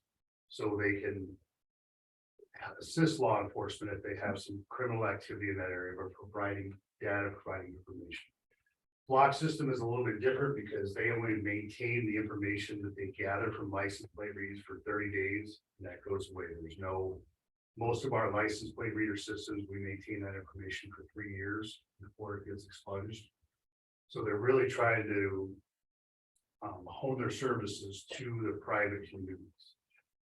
As part of doing that, they reached out to us as far as some of our stolen vehicle crimes in northern Colorado, and asked us if we'd like to participate in their demonstration. And they were going to donate 60 cameras to us in place around the county to see what the results were. But Flock itself is basically gathering the license plates of vehicles who pass it on a small camera system and storing that information for that 30-day period. But it also allows us real time on our computer or our phones to alert us if certain vehicles are passing. Now they can gather so much information from databases across the state. Most of their stuff comes from the Colorado Center of Information. So they gather sex offenders, they gather people with misdemeanor warrants. As I was explaining to the mayor earlier, we had a case the other day down in Bertha, a day or two ago, where we had a pretty serious assault, and the victim was only able to provide a license plate. Well, unfortunately, that license plate was not a valid license plate. But we were able to pull up the camera in their neighborhood and match the vehicle description, which they described, and track down the vehicle, and ultimately arresting the suspect for the assault. So it plays more than just gathering intel, gathering the misdemeanor warrants, the stolen vehicles. It also helps us to track down these vehicles when we have victims of crime that are kind of fuzzy on the circumstances, but provide limited information on a suspect vehicle description or a partial license plate or something like that. So we can at least figure out or track relatively where that vehicle went to see at least a direction. To start using our resources to go in that direction, see if it parks somewhere, see if it follow it out to other agencies to see if they can locate it. Does that kind of explain what the system does? Yeah. It's got a lot of different details it can do as far as picking up people are on probation, sex offenders, all this stuff. But realistically, we were looking at it primarily for the stolen vehicles and to help us track down suspects in some of the crimes. As you know, a lot of this is we're having an uptick in catalytic converter theft all over. And people run out and they catch them under the vehicle, and they may only get a description of the vehicles that tears off at 2 o'clock in the morning. Well, being able to see if it went into another neighborhood within our community, pretty vital if we can get over there and prevent that from happening. Did that answer everybody's questions? Yeah, that's great. Thank you. No, I'm very excited about the 24-hour coverage, so thank you, guys. Trustee Daly. Thank you so much for your service, and I always love field trips. Thank you, guys. You're wonderful. You do great coverage. You protect this town, care about this town. I really appreciate all your service. Yeah, keep rocking. Thank you, sir. Are there any comments from the public on this? No. May I get a motion and a second on this agenda item? Like to move to approve the 2023 law enforcement agreement between the town of Wellington and Lambert County. And do I need to put in numbers for the contract? I second. May I get a roll call, please?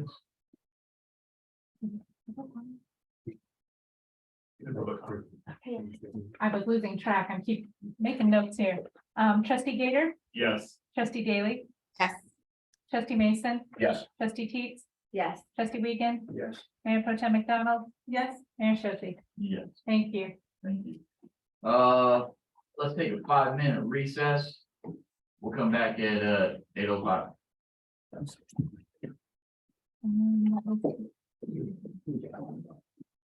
trying to keep all my notes.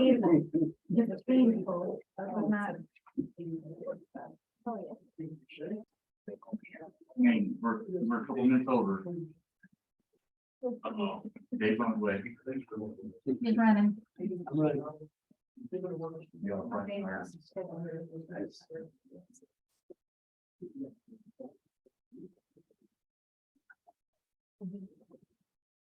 All right, I now call the December 13th, 2022 meeting back in session, time being 8:07 p.m.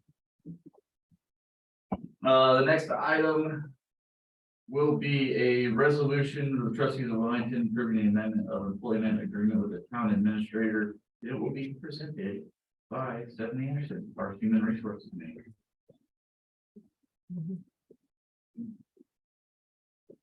Thank you. Good evening again, Mayor and Board. I'm here to present a resolution approving an amendment to the employment agreement with the town administrator. The town administrator's performance review was conducted in executive session on November 8th and had a favorable outcome. The board discussed an adjustment to Ms. Garcia's contract regarding salary and severance compensation and benefits. The proposed salary adjustment is based on merit and cost of living adjustment. The cost of living adjustment for town staff was approved at 3%. The town of Wellington also follows a pay for performance model when calculating merit earnings, which links compensation to the measure of work quality. This is the method used for all town staff and was used in the proposed compensation for Ms. Garcia. Based on this method, Ms. Garcia's proposed salary for 2023 is $164,463.25. It's also proposed that Ms. Garcia's severance stipulation be amended to allow up to 6 months of medical benefits and an option for a lump sum payout rather than a 6-month payout of Ms. Garcia's severance pay in case of termination not for cause. In the packet, you will find the amendments for the contract and resolution. Thank you. I know we went over this quite a bit, but any further questions from the board? We'll start with Trustee Wiegand. No comments. I appreciate what our administrator does, and I was impressed that I know when we were discussing this, that she's not even, I think, at the middle part of the wage that she, would qualify for at her position in the size of the town. And she said she backed off a little bit to help the rest of the employees be able to get what they deserve. And that just shows you we got a quality person here, and I appreciate it. Thank you. Trustee Teets.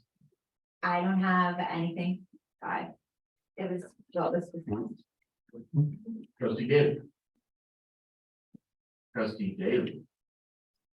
Hi, I'm happy with the package that we put together after our review.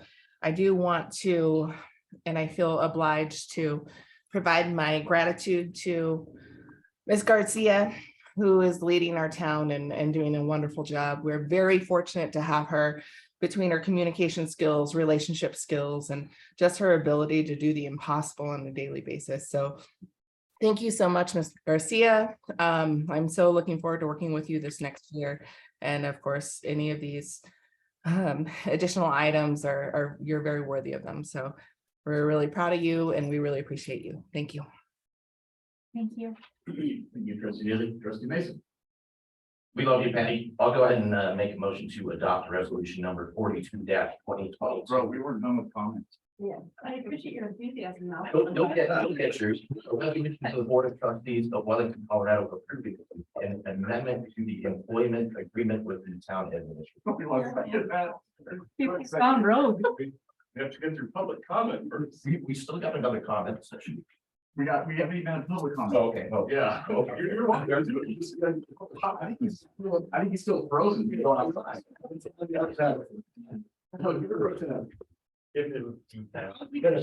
Trustee, I echo trustee Wiegand's sentiments. Thank you, Patty, for your sacrifice for the staff and for your commitment to the community. You're welcome. Patty, you're wonderful. Thank you for all that you do. Thank you. Well deserved. Yeah. Not a better person I could think of to be running the town. So really appreciate that. Thank you. Okay, now we are going to move on to public comment on this agenda item. Okay. Now, may I get a motion and a second? I made a safe assumption there. I'll go ahead and make a motion to pass resolution number 42-2022. Resolution of the Board of Trustees of Wellington, Colorado, approving an amendment to the employment agreement with the town administrator. I'll second. May I get a roll call, please? Or any further comments? No, may I get a roll call, please? Trustee Gainer, Yes. trustee Daly, Yes. trustee Mason, Yes. trustee Teets, Yes. trustee Wiegand, Yes. Mayor Pro Tem McDonald, Yes. Mayor Shosse. Yes. Thank you, guys. Okay, the last item now is going to be action item 5, resolution 38-2022, resolution Board of Trustees of the town of Wellington making appointments to the Board of Adjustments. Are there any comments or questions from the Board of Trustees? Yeah, sorry. Yeah, we'll start with that. Okay, I'm the one who pulled it up consent, so I'm happy to. So I know that the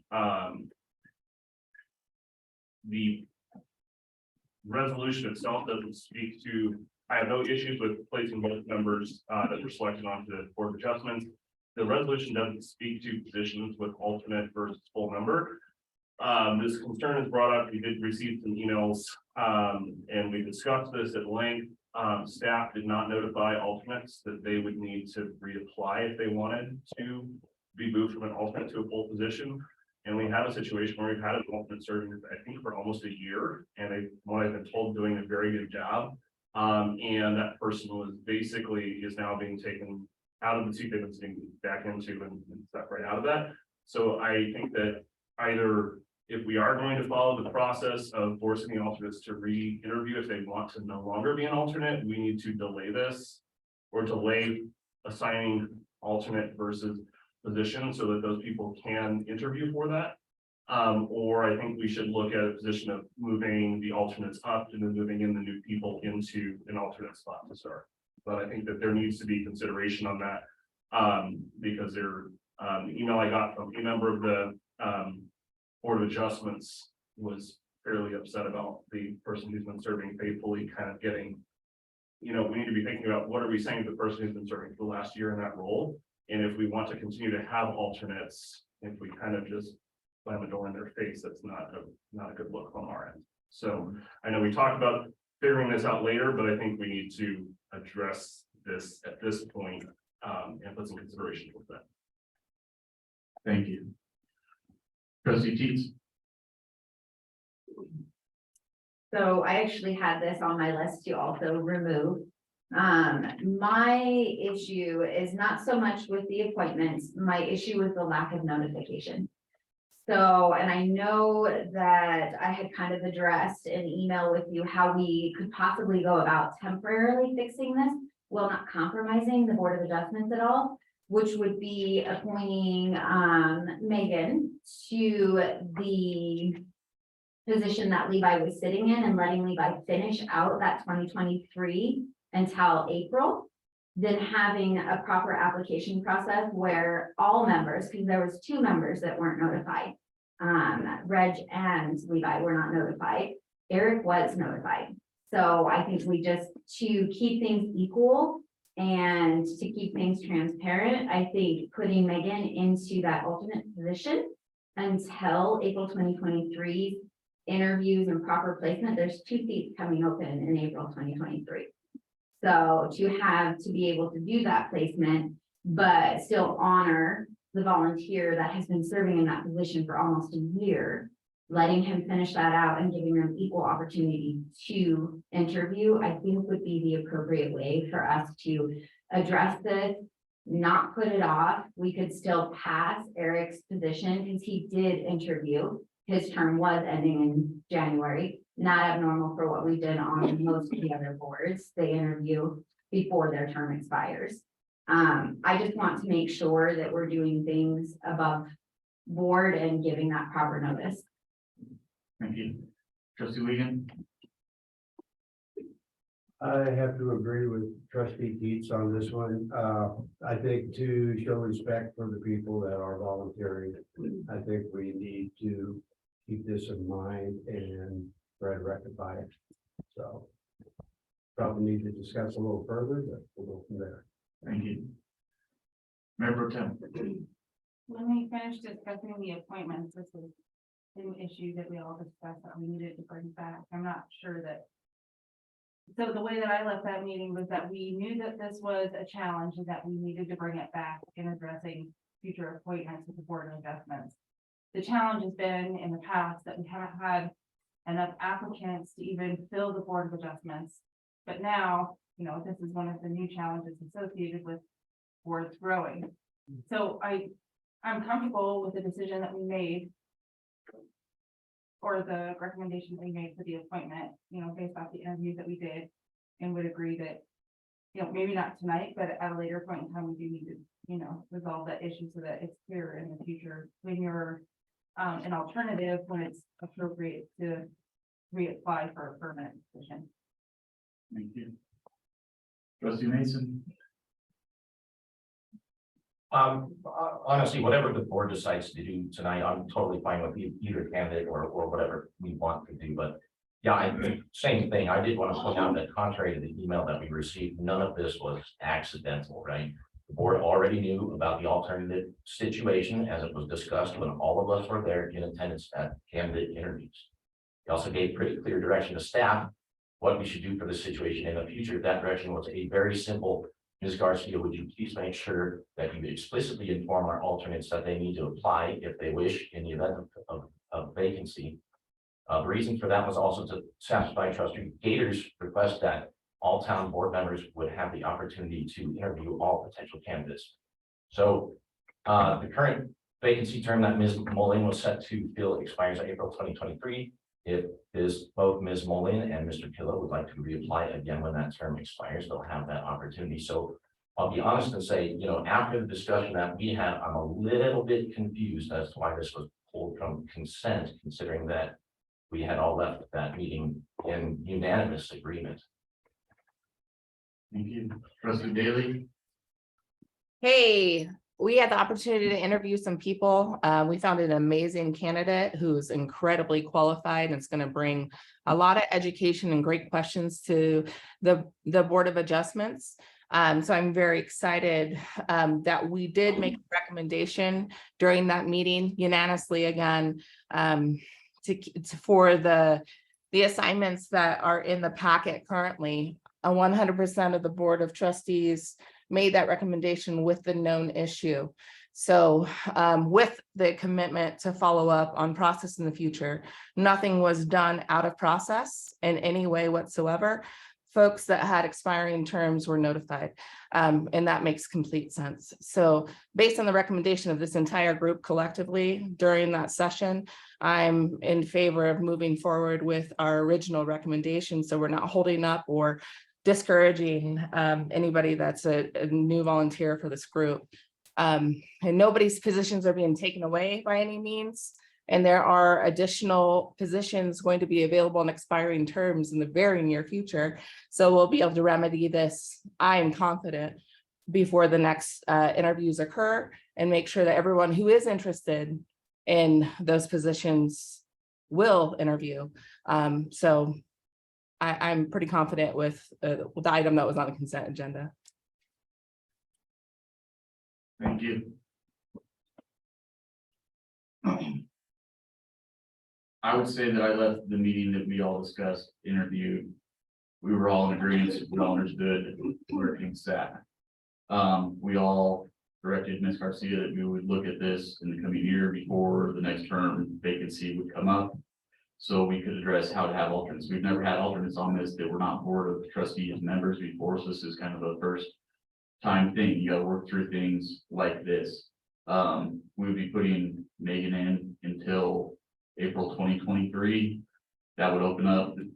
I think that'd be a great time for us to then open that up for Levi to reapply, or any alternate for that matter, or anybody else, so we can do the process all over again. I don't think it would be fair to us to interview Megan, send her an acceptance letter basically saying, oh, you got chosen, and then tell her, no, never mind.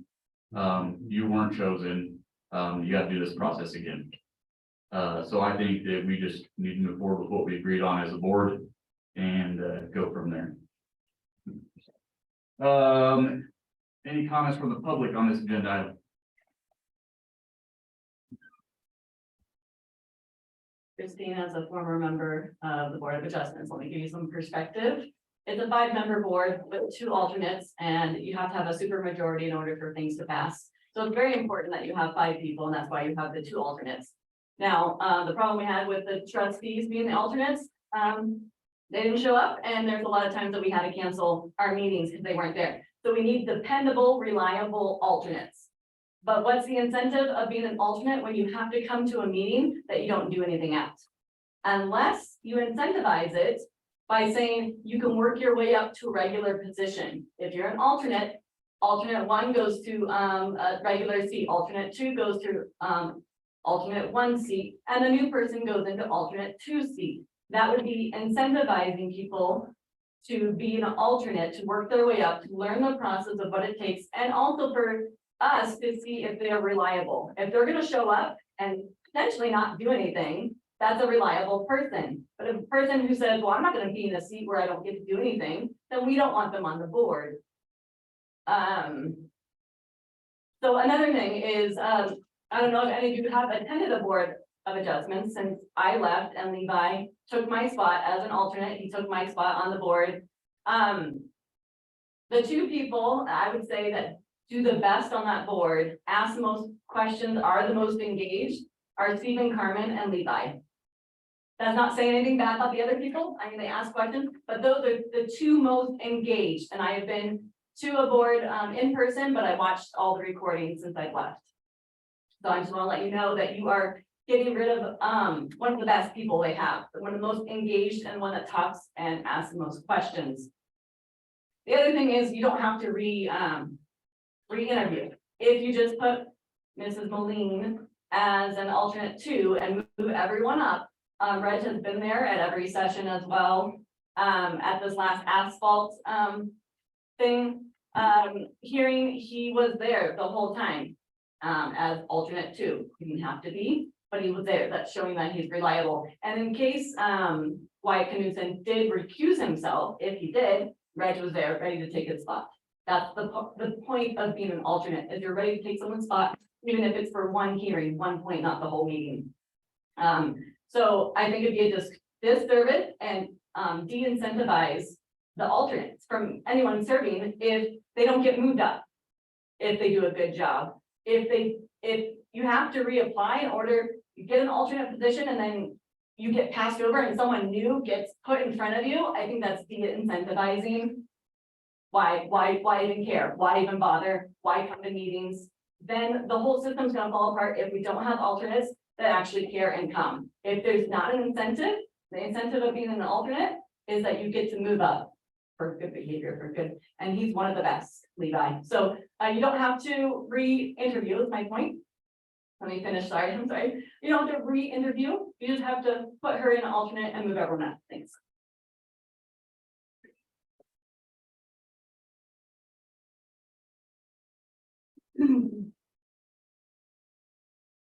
Hi, Karen, I'm from the Knowles.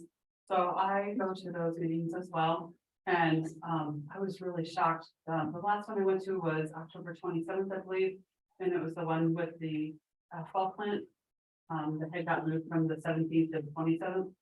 I was really surprised to see how much that board is engaged in asking questions, getting clarification, and working together to understand what's going on before they approve or deny anything. And I heard a couple of you say, we agree to this and it was done correctly. But if those alternates were not told that they needed to reapply, then there was a process missed. That is not doing the service, that is not equal to everyone there. It smashes equality completely. It actually discriminated them because they had no chance to apply because they didn't know they had to apply.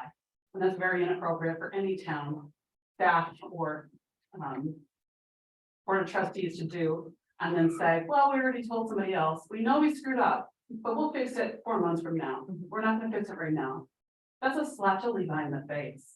That's really honestly a very rude thing to do for somebody who's been serving in this board. If that happened to any one of you, you'd be pissed. And well, maybe not you, but somebody would be. It's a slap in the face and it's inappropriate. Also, on that October 27th meeting, I was here when Cody Bird was asked by Eric Stahl here after the meeting in this little round area, what do I have to do to reapply? Because my seat's coming up and going to expire. And Cody took the time to explain that process to Eric. But at that same time, the other two members were here, Reg was out here and Levi was on the board. And you have an opportunity to say, if you two would like to reapply, you can consider for this position. That did not occur. It did not happen. And that is a huge negligence on the part of that town plan, I forget what the job name is, sorry, planner. Because it is his responsibility to let them know. And if it's not his responsibility, then it's Patty Garcia's responsibility to notify them. If you're in an alternate position, you still have to reapply for a regular position. Because honestly, you're setting a precedence of, well, we made a decision, so you're screwed, you have to take it. You have to take it for 4 more months. What does that do? It's gonna make for a very angry resident because they feel like they've been slapped in the face, and it's just perfectly fine with this board. That's not right. Thank you.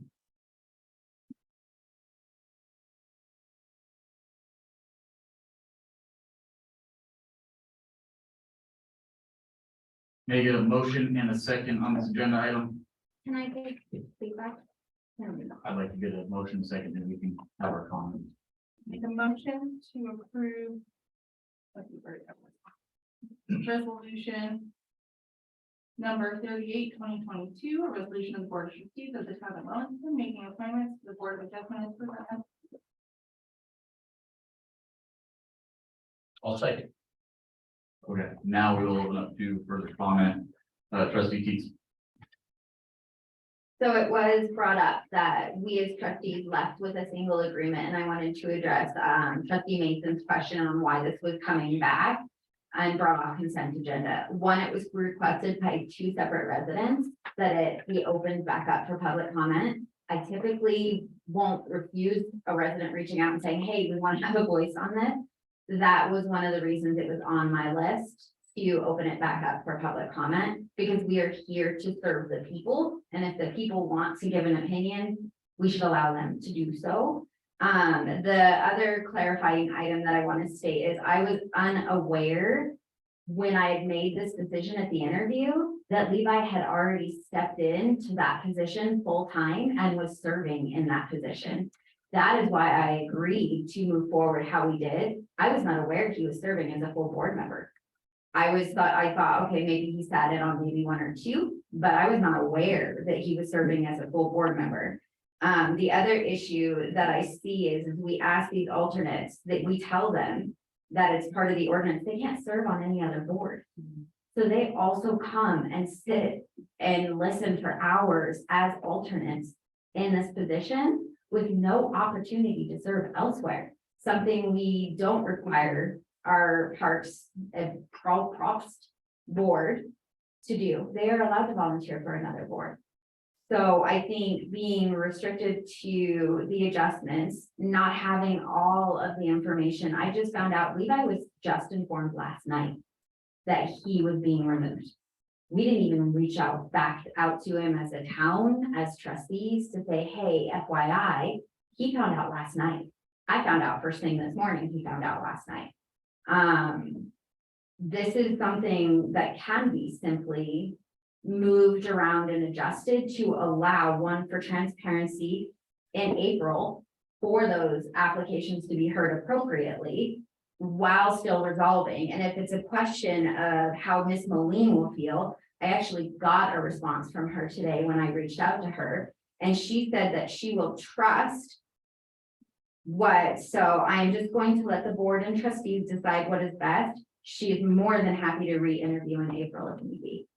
So this solved. She's not mad. She feels that if there was something that needed to be asked for extra consideration, it should have been.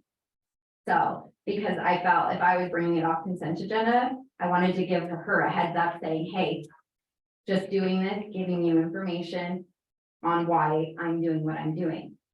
She is not upset at the idea. She would still be serving as an alternate. She will re-interview in April. So that's my information. That's good information. Okay.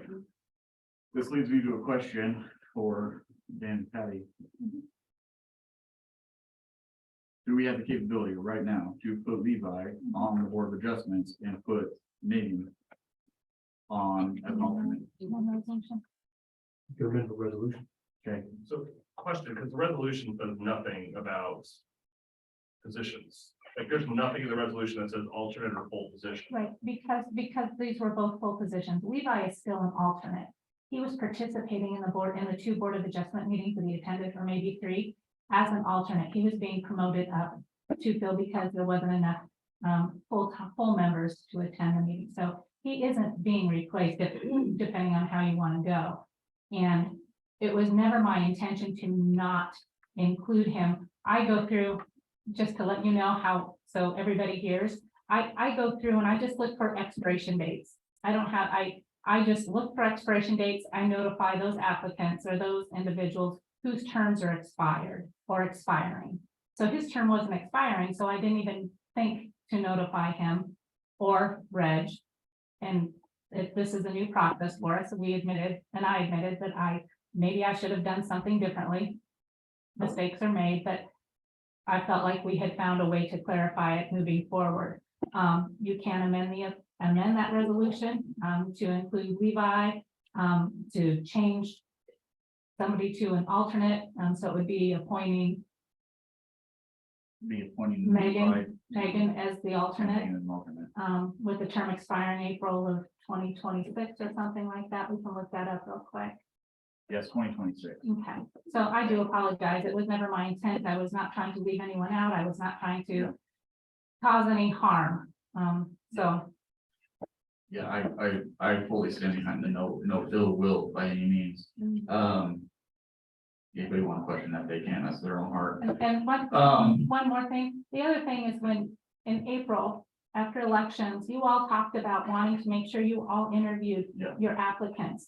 So in my mind, alternates would have to reapply because all of the only 2 that interviewed Levi were Trustee Daly and Mayor Pro Tem McDonald. You all weren't part of that process. So in my mind, I'm always like trying to think of what needs to happen. So again, as we move forward and you guys talk about how you want to move forward with alternates with this particular board, we'll make sure to address all of that. Thank you. So then wouldn't it make sense to interview the alternate? If we're gonna do it the way that we decided as a board to interview people to place them onto boards, then yes, that would make sense. I like Levi. I like Megan. I've got a question, Mr. Sapien. So is the alternate or full tied to the years, or it is just simply given to someone because I've never seen anything when we did the prior adjustments. It wasn't that this person applied for this and then it was just they were applied for, they were assigned to certain years, and then they said, okay, this person will be a full member, this person will be an alternate. Or is it tied to there is a 4-year alternate term, there is a 4-year full term? Because that has never been clearly explained before, that we have actually separate terms, and one term is only alternate. Now, there are different positions. But that's what I'm trying to understand is, are the years tied to there is only an alternate spot? Or are those interchangeable? Because that's part of the big question right now, because if it's tied to, 2022, there's only an alternate spot, that is the only thing you can go for, and in 2024, there is only a full member spot, there's nothing else you can go for, or is it, when we appoint people, we can determine who we want the alternates to be or not?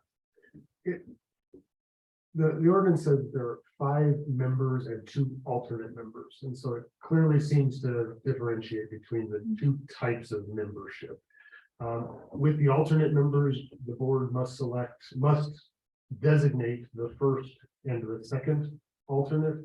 So I believe, is it perfectly clear about your question? I'll say it's not perfectly clear on that question, but I believe since they are members and alternate members, I'd say there's 2 alternate members, their expiration date, the term ending dates were set.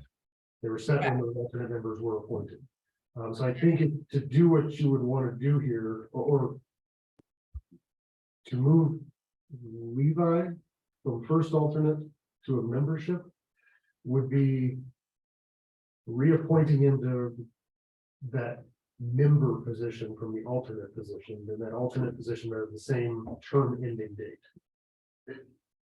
I think that the dates are tied, but I don't think that the ordinance is terribly clear, but it's, this isn't really a question that we're quite expecting, but the key thing is the board sets the first and the second alternate, and those are very different memberships than the members.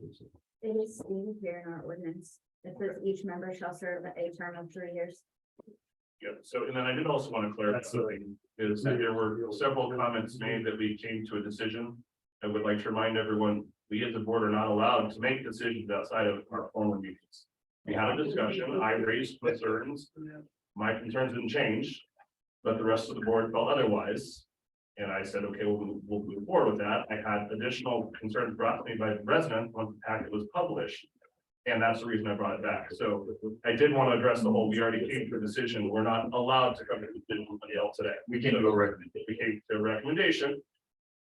I wanted to have discussion about my concerns. So that is the appropriate way that business is to be done by the board. So I would appreciate that when people are making comments that we already decided this. So.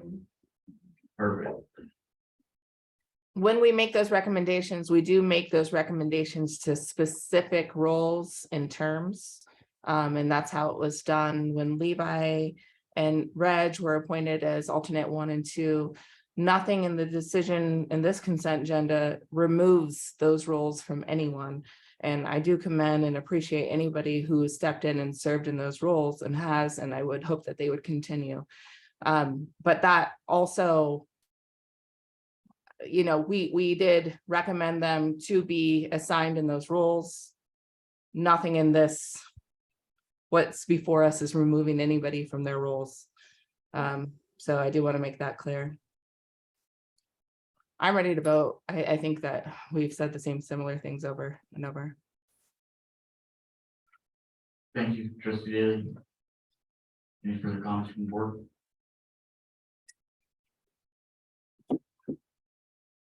How many vacancies do we have coming up in April? Or the next? We will have to. There'll be 2. There'll be 2. Okay. Both full member positions. The alternate positions don't expire. Reg's term would expire April of 2024, and Levi's currently expires in April of 2026. So those alternate positions won't be filled.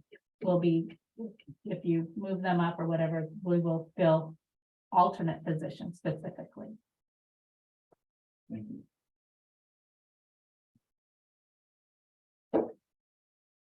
May I get a roll call on the motion? And this is on the current resolution that is in your packet.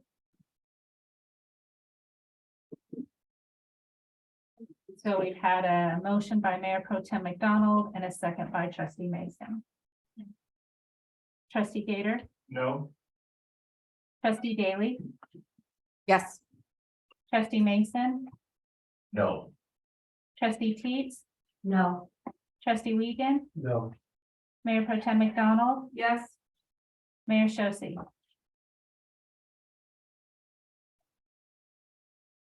No. Motion failed.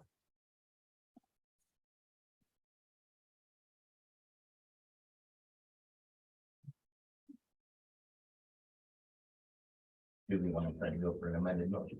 I was waiting for them. I've already have it. Seconds. Can you give me the years on the Levi's alternate motion, alternate? Yes, expiration of April of 2026.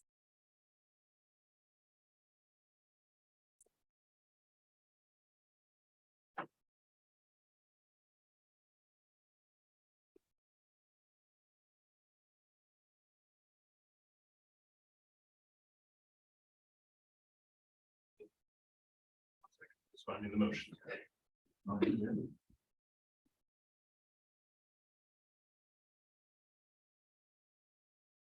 And can I just move to amend the motion, Dan? Well, the motion failed. So we need a new motion to Okay. approve or to appoint. Okay. New motion to consider an amended resolution. Okay, I'd like to move that we consider an amendment to resolution number 38-2022 Board of Adjustments appointments. And those amendments would be appointing Megan Molina to Board of Adjustments to fill vacancy of the alternate term expiring in April 2026. And Levi, what last name is Killian? I don't know the pronunciation, so I apologize if I get that incorrect. To fill the vacancy of the term ending in April 2023. I second that. Hold on. Yeah. Because we still need Steve, Oh, Eric Stalls. well, that's just the amendment. Those are Okay, so everything else is okay. Motion amending just the last. just amending those Okay. two things. Got it. For the alternate, that's still the first alternate. Mhm. Yes, that would be first alternate. That is correct. Make Yep. sure that's what happened. Thank you. Okay, we're good. Yes, we have it. So trustee Gator has made the motion. May I get a roll call, please? I need a second, Oh. please. Yeah, I think. Okay, sorry, I did not hear it. Said that? Perfect, thank you. All right, trustee Gator, Yes, trustee Daly, Yes. trustee Mason, Yes. trustee Teets, Yes. trustee Wiegand, Yes. Mayor Pro Tem McDonald, Yes. Mayor Shosse. Yes. Motion passed. Good job.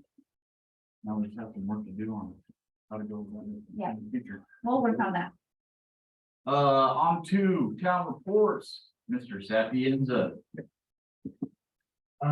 Especially after the Marion County Sheriff's Office was up here talking about the new contract for 2023. I wanted to point out that I met with Deputy Biggers over at the Sheriff's Headquarters. He's a deputy who's formerly with the District Attorney's Office. He's helping, or he works along with the Sheriff's Office on policies and laws and other things, and really good conversations. So I just want to highlight that having a good relationship with the Sheriff's Office, they're helping highlight some of the laws in the town that hopefully we can modify, and they're helping with my chapter 10 rewrite that I'd like to get done sometime in 2020. So, thanks, that's all I have to report. Thank you. Ms. Garcia. So there's a couple things that I keep moving on in this theme of gratitude. So thank you, trustee Wiegand, for volunteering at the tree lighting. It was a very cold and windy night. We appreciated your extra help passing out candy canes and hot cocoa. Truly appreciated. Thank you to Sergeant Cherry and LCSO. As the board sees in the weekly updates, LCSO's had a busy month. Last week, the team conducted a search warrant and arrested an individual with multiple felony drug allegations. The work of our local law enforcement is helping to fight the distribution of illegal drugs in northern Colorado. So thank you.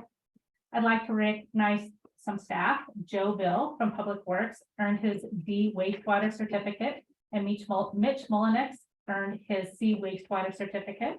So big deal there. Our finance director, Charity Cantfield, applied for a scholarship to attend the Government Finance Officers Association Conference in 2023 and was awarded a full scholarship to attend.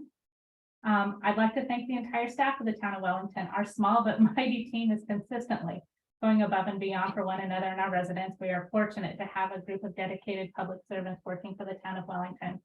And last, as this is our last meeting of it for the year, our team is grateful for the Board of Trustees. You continue to work to make Wellington a better place, and you work tirelessly. I see you all answering emails, calling and asking questions, a lot that the public doesn't see. I'm gonna cry. But you guys make a difference in this community, and this team appreciates you. So thank you. You're welcome. Staff communications. No. Okay, board reports.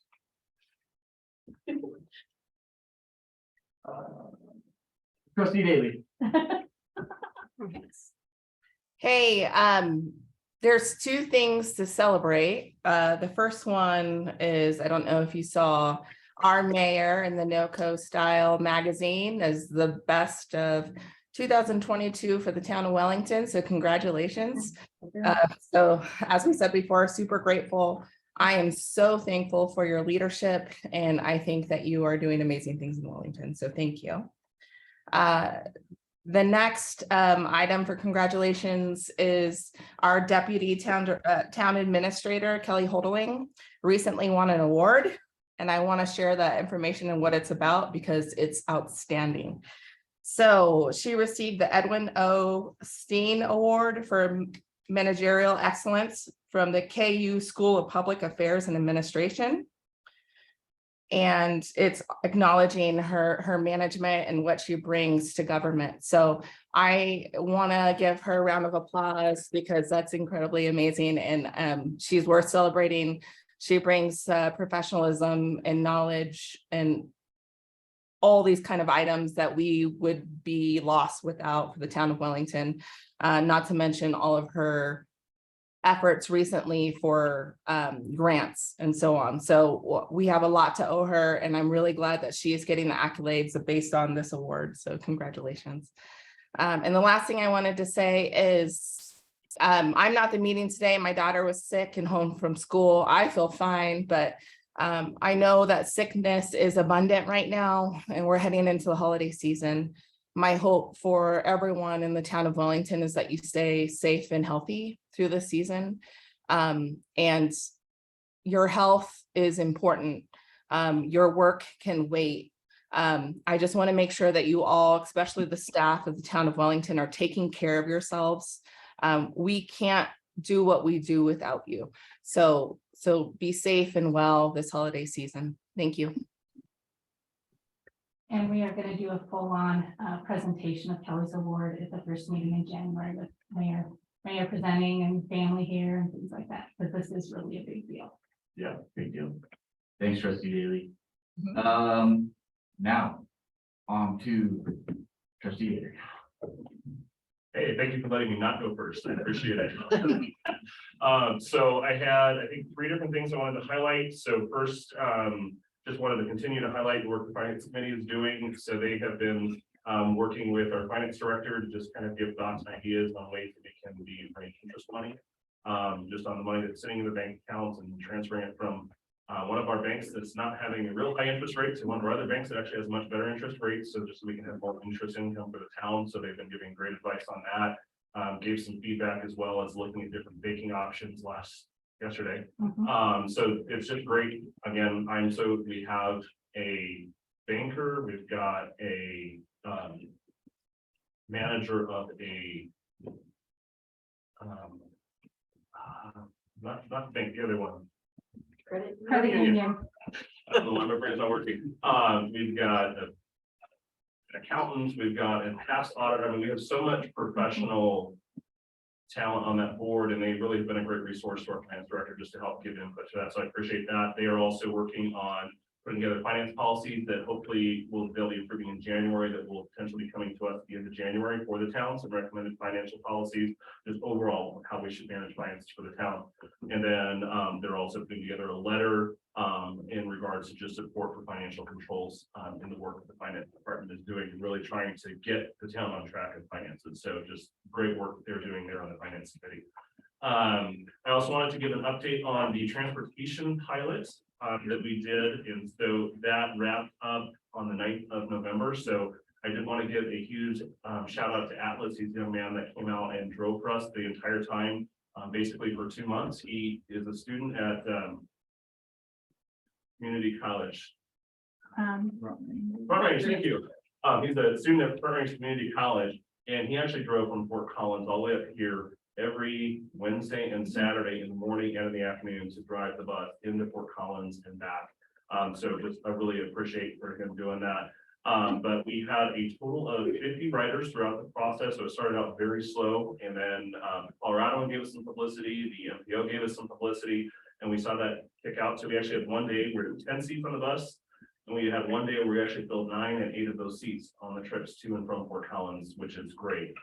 Also in the process of that, I was contacted by CSU, by their transportation department, because they found out about it and they have a bunch of employees that they are very interested in figuring out. We would love to have some type of transportation for our employees into town. Even just this last week, I was contacted by someone else from Lamar County who had just found out about the program that works in corrections and some of the other things, and they would love to be involved. So kind of our takeaways, we are going to be meeting. Patty, you're coming, correct? Yes. Okay, so Patty and I have a meeting with CSU on the 25th of January. We're going to be going and meeting with CSU to kind of understand a little bit more what are their ideas on ways that they would see to be involved. She also sent us some information on, I guess, Wyoming Department of Transportation and CDOT are working about something with the transportation line from northern Colorado into Wyoming. So we're going to try and get our responses in there. So basically our takeaway was we're going to continue. Myself, Adriana, she was huge help. She actually brought in the majority of the funding. We had $1,100, and I think we spent $1,068 something. So, but Adriana and Betty Aragon brought in the finances. So we're kind of working within the Hispanic community, within Lamar County, and just kind of figuring out what levels do different people see as being involved. And then at that point, my plan is to kind of bring that back to the Board of Trustees. My goal is to see who all can we get involved. So if we do put something together, it's not just us having to let that burden. So ideally, there's a lot of different ideas out there, but I just want to give you guys an update on that. The pilot, while we didn't have a ton of people use it, we did have people use it, which was great, but we had a ton of people reach out and say, hey, you'd like to be involved. And so I will be running that down, see where that goes. And then the final thing I did want to update. So Trustee Teets brought up we should do a field trip. So out of my tour at LCSO, I had a conversation with Sergeant Cherry, and I had brought up, well, what could we put something together? Because they do like a citizen academy where, you know, it's like you go on weeknights and all that stuff, which a lot of people don't have time for that. But I had said, well, what if we were to do like a board retreat? So we try to do those every year, a couple of years, and do that where we actually go and have on a Saturday where we can go in, we can get a tour of the facility, maybe do some classes, learn about use of force or whatever, different things. So the mayor gave his blessing to have staff kind of look into that. So staff will be working with Sergeant Cherry at LCSO to kind of figure out putting something together that'll likely be February, March, sometime towards next year. So it gives us time to get it on the calendar. But the plan is to have something where we as a whole board can go there, see a little bit about all that. We're not going to take off work or things to do that, but also get trained on some of the stuff and see. I think the training is a big thing because that is, I think, one of the biggest things that sets LCSO apart from so many other law enforcement agencies out there is the level of effort they put into their training. So I thought it would be a great way for us to do something fun as a board, but at the same time, something to help us really understand what, you know, when we sign these checks for $1.7 million, you know, what is actually coming with that, which was huge for me to see just all the other things that are supporting, you know, while we may have the 10/11 total up here, there's a huge support system behind that. So I'm looking forward to that. And then again, as it kind of gets worked out between staff and LCSO, there'll be more information out the board. Yeah, thanks for all the hard work that you put into those projects, getting things done for us. Super cool that the transportation deal is creating possibly some good collaboration So I'm excited to see where that goes, and I just really appreciate that. Let's go with trustee Deeds. Okay, so, volunteer thank you appreciation event. Is there a possibility? I know we've done one in previous years to thank our volunteers. We had like a dinner.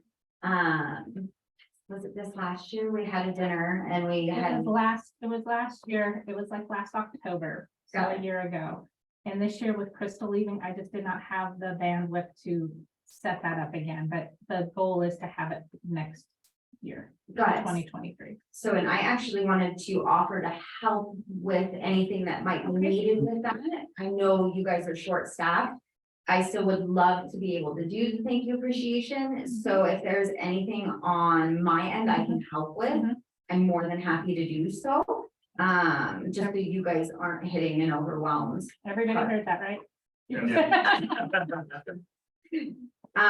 So just making sure that the board was okay with that before we move forward with that planning. I know there was something mentioned tonight about neighborhood safety, neighborhood programs. I know I had talked to Sergeant Sherry about a neighborhood watch program getting implemented. I don't know if that is something that is continually being addressed or looked at, or if this is something that we as a town need to step up and say, can we actively participate in getting neighborhood watch systems set up, or is that something that we need to assign to somebody else? So just maybe if the board agrees, more information on how to start helping guide that, or getting recommendations from Sergeant Sherry and LCSO on how we can make our neighborhoods more safe. So I had the privilege 2 weeks ago to attend an event at the T-Bar that I was invited to. And this was an event put on by High Plains Drifters and Santa Claus Toys for Tots. They took a very large amount of donations and toys that day, as well as funded. Had a poker run table set up. Raffle tickets, prizes were given away all day at the event. And then I was informed that they actually came back to our community with thousands of dollars more in toys this last weekend, and gave our community oodles of free toys to those in need. And honestly, from what I understand, anyone that showed up that said that they would like a toy received a toy, which is huge. So I would just like to thank the T-Bar in general for hosting these kind of events. We do have a group interested in becoming more of a permanent entity, Santa Claus Toys for Tots program here in Wellington. So definitely something that we possibly could get behind and help support in any way, even if it's posting that they're taking collections of toys and stuff like that in our community, I think would be awesome.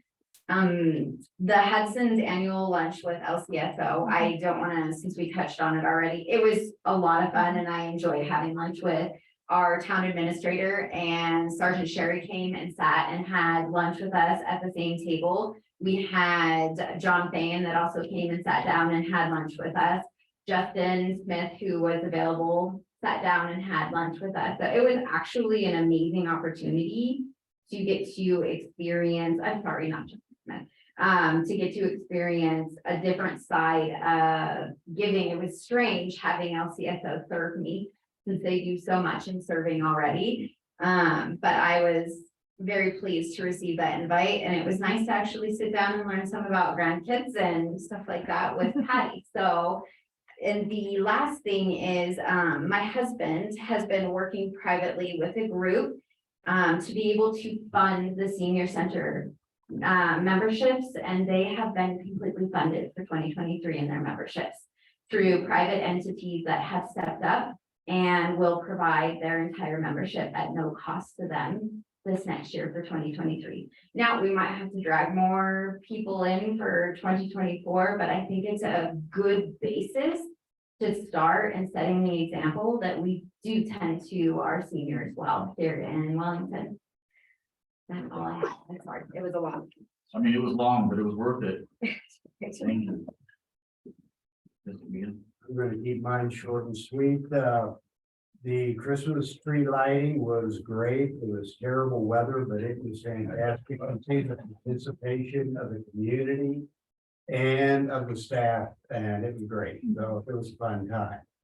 And again, I think I was the first one to do the ride along with Sergeant Cherry. But that was a great trip. You learn so much, and we get, like I said, we get so much bang for the buck. And especially what happened, I think it was this last weekend. This is where it comes to fruition. I mean, taking the bad people off the street, and we have tons of them here in this town too. So, thank you guys for everything you do. Appreciate it. Thanks, Trustee. Nothing. Just two quick things here. The Larimer County Opioid Abatement Council gave $650,000 to the Northern Colorado Health Alliance for care coordination as well as provider training and evaluation. So pretty cool to see that coming for the county. And then unfortunately, I didn't get to watch the tree get lit because I was down the street lighting the lights for the street. And I guess the tree mishap had about 5-second delay there. Yeah.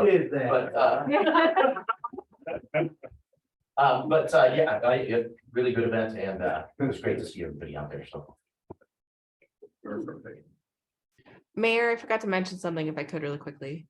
Yeah, how about it? Hey, it's time to shop local. So if you still have holiday shopping to do, we have tons of services and gift cards are always fantastic. And we have a lot of gift shops in Wellington. A lot of people don't realize that. So spread the word, encourage people to buy local. You're supporting your neighbors and, other people are contributing to sales tax for our town. Thank you. Yeah. Man, I don't have anything to report other than this is our last meeting of the year. Hope everybody has a Merry Christmas. And that's all I got. Can I get an adjourn? Everybody say. Aye. Perfect. We'll move on to the work session. Does anybody need a recess? Good. Keep rocking. Perfect. Okay, where is it? Okay. I'll recall work session in order, time being 9:03 p.m. I am gonna stand up for this one. Yeah.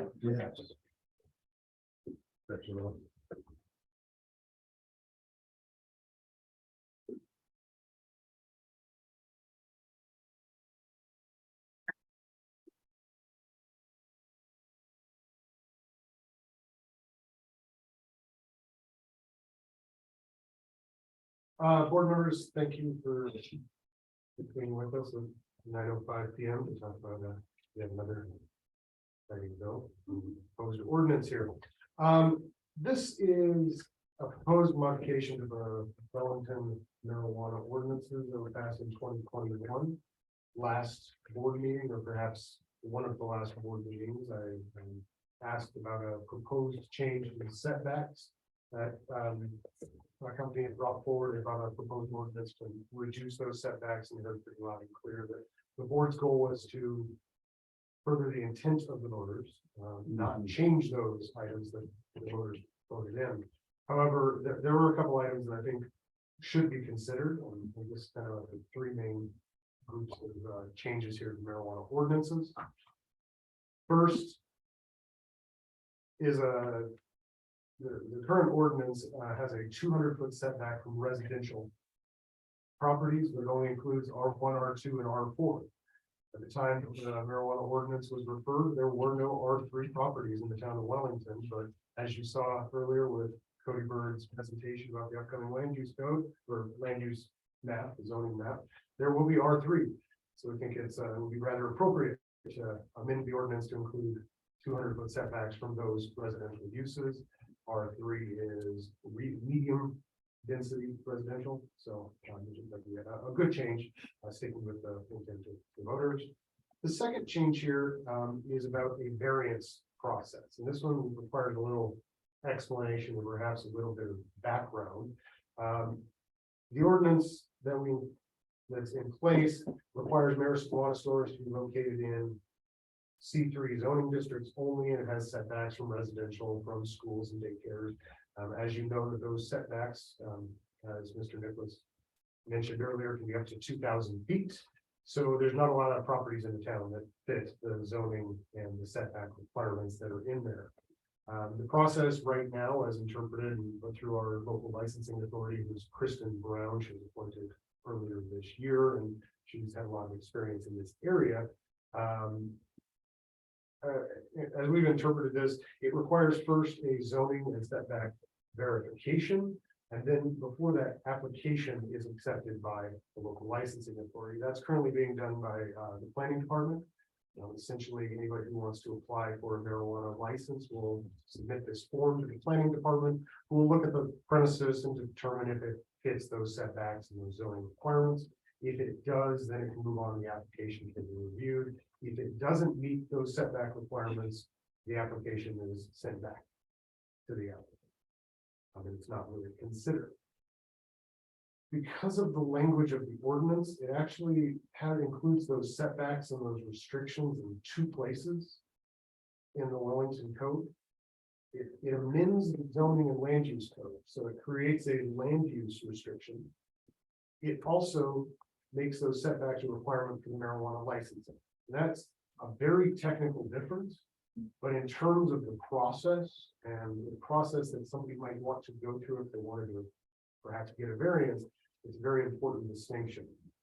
We have had parties that have requested variances from those setback requirements, saying 2,000 feet, we can't meet that, but we're 1,700 feet away.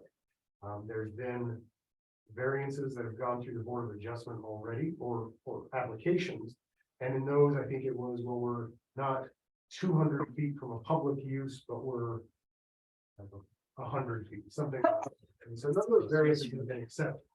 But the problem is, even if the Board of Adjustment were to approve a variance from these, the Board of Adjustment only has authority to approve variances from land use code. So even if the Board of Adjustment were to approve a variance, allowing somebody to use for a use within those setbacks or reducing setbacks for them, that's not then binding on our local licensing authority for marijuana. So they might get a variance for the land use portion, but that doesn't then bind our marijuana licensing authority.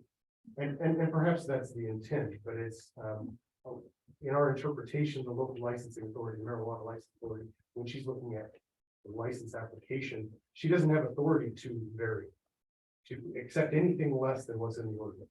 So even if the Board of Adjustments were to say, well, we think that fits the requirements through the variance process, that wouldn't then be binding on her. Mostly though, this creates confusion. Mostly though, we have 2 processes that don't seem to work together. We have a marijuana ordinance that's a bit of a hodgepodge in this regard. There's lack of clarity for applicants. And I think if there is to be a variance process, then it needs to be clear. So the proposal that's in here is to explicitly authorize the Board of Adjustments to hear variance requests for marijuana uses. And if the Board of Adjustment grants a variance for marijuana use, then that would be binding on the local licensing authority. So it creates sort of one path if somebody wants to request a variance. It doesn't change the requirements for variance. I included in the packet the variance portion of the recently adopted land use code. There are very specific requirements to get a variance. It's a very set out path procedure. And we have a Board of Adjustments who's one of their 2 jobs really is to review variances. So I think this would potentially create some clarity for applicants. There's concern, and Cody, they're more than willing to talk about this, and that is if this process were adopted to allow the Board of Adjustment to hear variance requests, basically anybody who wants to open a marijuana store and get a marijuana license in the town of Wellington, step 1 would be going to the Board of Adjustment. And as was highlighted, I think some of Trustee Teets's questions during the fee schedule discussion a while ago.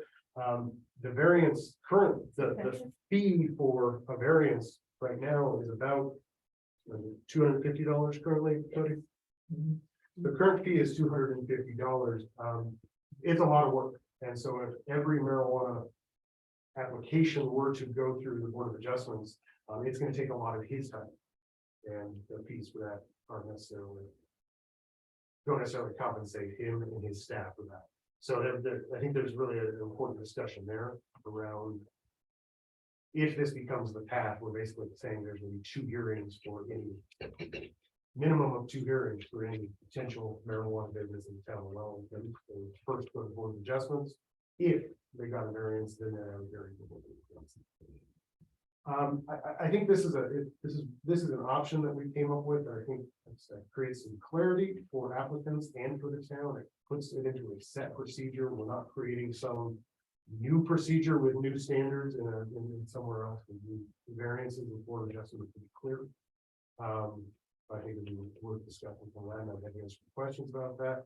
And the third item that Mr. Nicholas did raise and you had some concerns with, and I do apologize. I wasn't intending to surprise you by throwing that in there. This came from Kristen Brown, the local licensing. Wellington's marijuana ordinance doesn't allow her to deny a license for what is usually considered sort of the needs and desires. So she doesn't look at the needs and desires of the neighborhood, whether neighbors want a marijuana store in their neighborhood. Under Wellington's marijuana ordinance, it's a rather administrative process. She's talked about this before at some of the previous work sessions. So when she has a hearing for a marijuana license, somebody who lived in the neighborhood couldn't necessarily give public comment on that, any feedback on it, good or bad. So I think this was added in here to allow her to look at those things. And then the way it's worded, it puts the burden of proving that the neighborhood desires this and that the applicant fits the requirements. It puts that burden on the applicant to prove to the licensing authority. But I want to highlight that this is also required for our liquor licenses, and that's under state statute. And that's before granting any license. This is from the liquor code.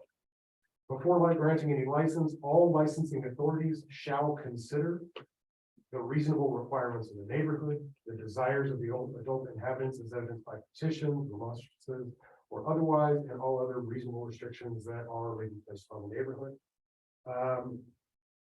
Good cause for denying a license in the case of a new license, an applicant would be that in the case of a new license, the applicant has not established the reasonable requirements of the neighborhood, the desires of the inhabitants. Under state liquor code and the town of Wellington's liquor license application process, we ask new license applicants to petition in the neighborhood to determine or to look at the desires of the neighborhood. Neighbors that want to come give testimony and say, I don't want this license in my neighborhood. It's something we do. The manner had to do that, correct? That's correct. That's correct. What do you classify as the neighborhood? Well, what do you classify as the I don't neighborhood? know. Is this one block area? Is it the whole town? Well, I'm sorry. You heard me. The question I'm being alien online, so. Okay. What do you classify as a neighborhood? Well, I'll put that back on you. What do you classify as the neighborhood? Because the proposal that's in here says that the neighborhood is the effective neighborhood shall include the area within 1/2 mile of the property. That's, to be honest, that's an arbitrary 1/2 mile. That was the proposal that's in here. It came from Kristen Brown, our local licensing authority. I think that came direct from the Commerce City. That's what they use. You don't want to have it too big. Right. You don't want to have it too small. And so that's a decision for policymakers on what would be the appropriate neighborhood to look at. And I think though that a concern that Mr. Nicholas did raise, when he says the burden for this says pretty clearly that they must meet this burden. And it is kind of a squishy standard, right? Like, how do you prove the desires of the neighborhood? A petition is certainly evidence of that. I would be happy to work with Mr. Nicholas or anybody to come up with some language that might be more palatable to the industry and others. But I think the key here is we're trying to make sure that the licensing authority can evaluate these things. And I think we want to make the process that's pretty similar to our liquor licensing process. That was the goal. Possible changes to that might be something like for new license application, the local licensing authority shall consider the applicant's qualifications, desirability of business, or something like that. I mean, shall consider as opposed to the burden is on them. I'm not tied to any of the language here. I think, we're not at that stage yet, but I think it is important to get in the code that the local licensing authority has the ability to look at these things, and if they're not shown to be able to deny that license for a reason, otherwise, really, the hearing is a formality in these situations. And with a public hearing, I think the public would expect to be able to speak, to give input onto that process. I mean, there's a posting right now for a hearing that got rescheduled from today to January 6th. When you see that large placard on a business and it says, notice public hearing on this date, the assumption is, well, I need to go to that and make sure that my voice is heard for whatever reason. And so I think some additional language like this would be helpful in making sure that is doable. So those are the three big changes, big picture. The proposal will be, if desired, all of these, none of these, we'll bring them back no matter later, probably at that first meeting in January for consideration and for that third meeting.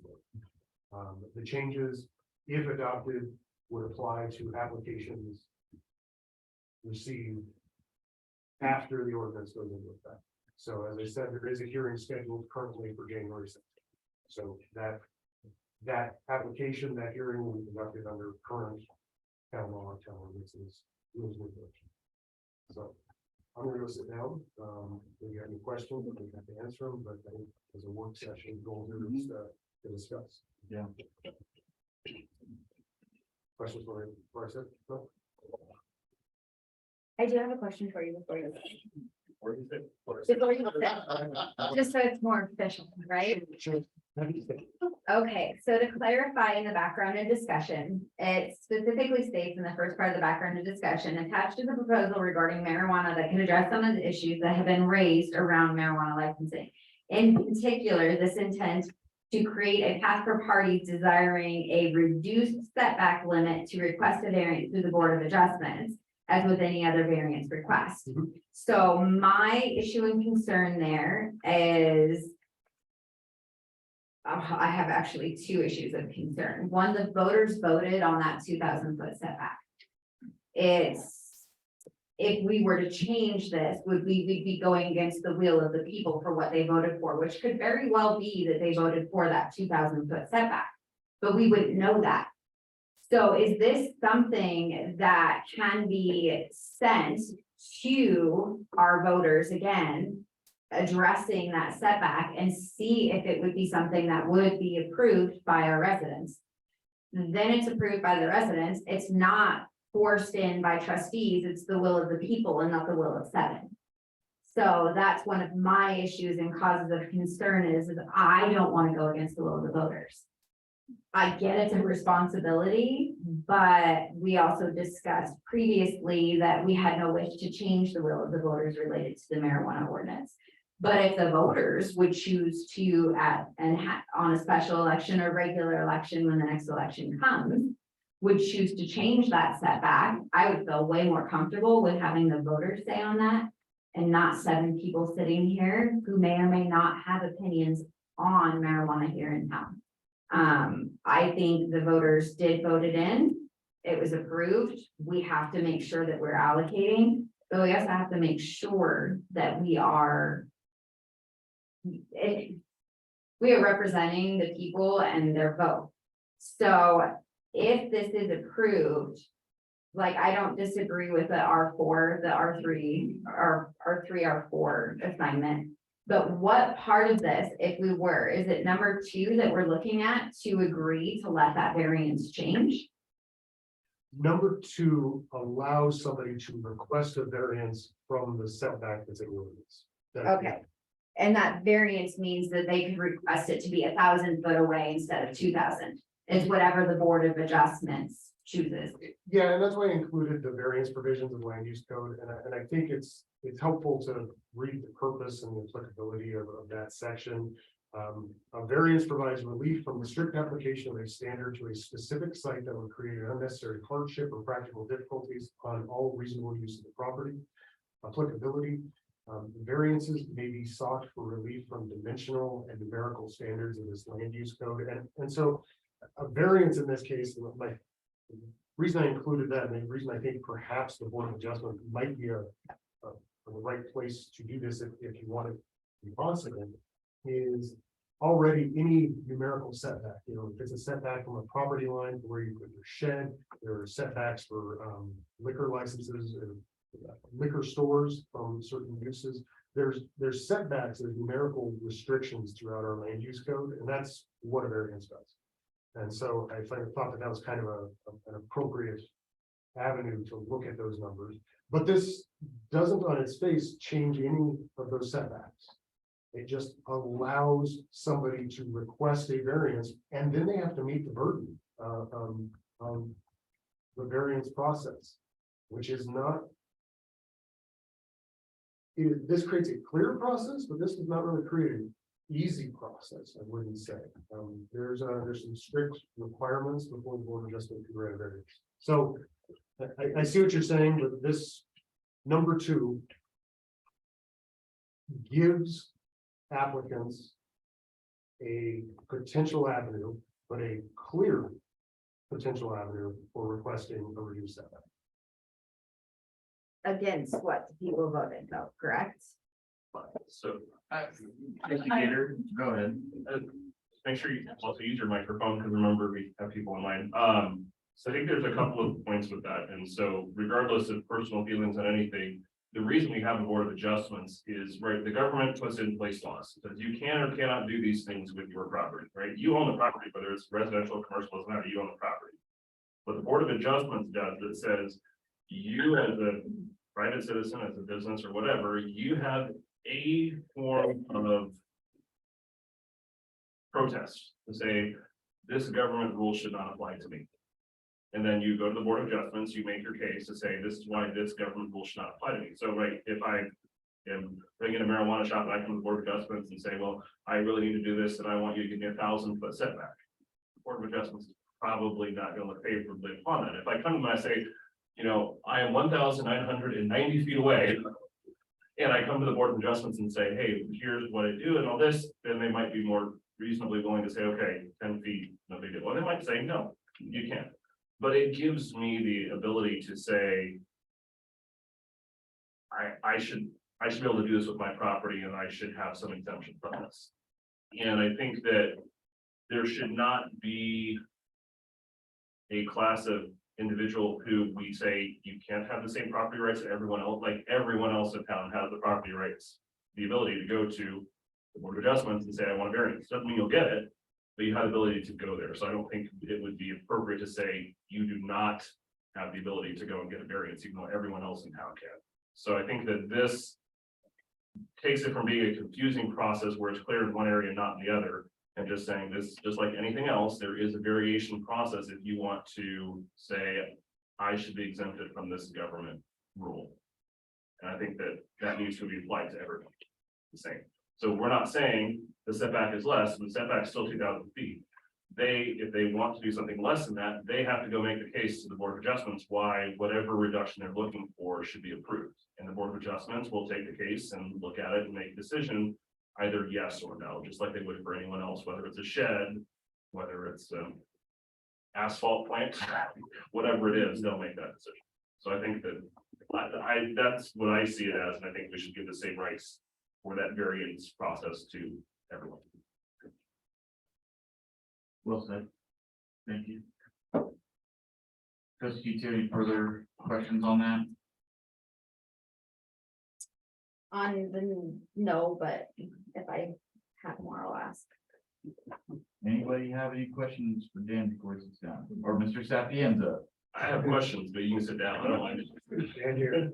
You want to stand? You don't have to stand. If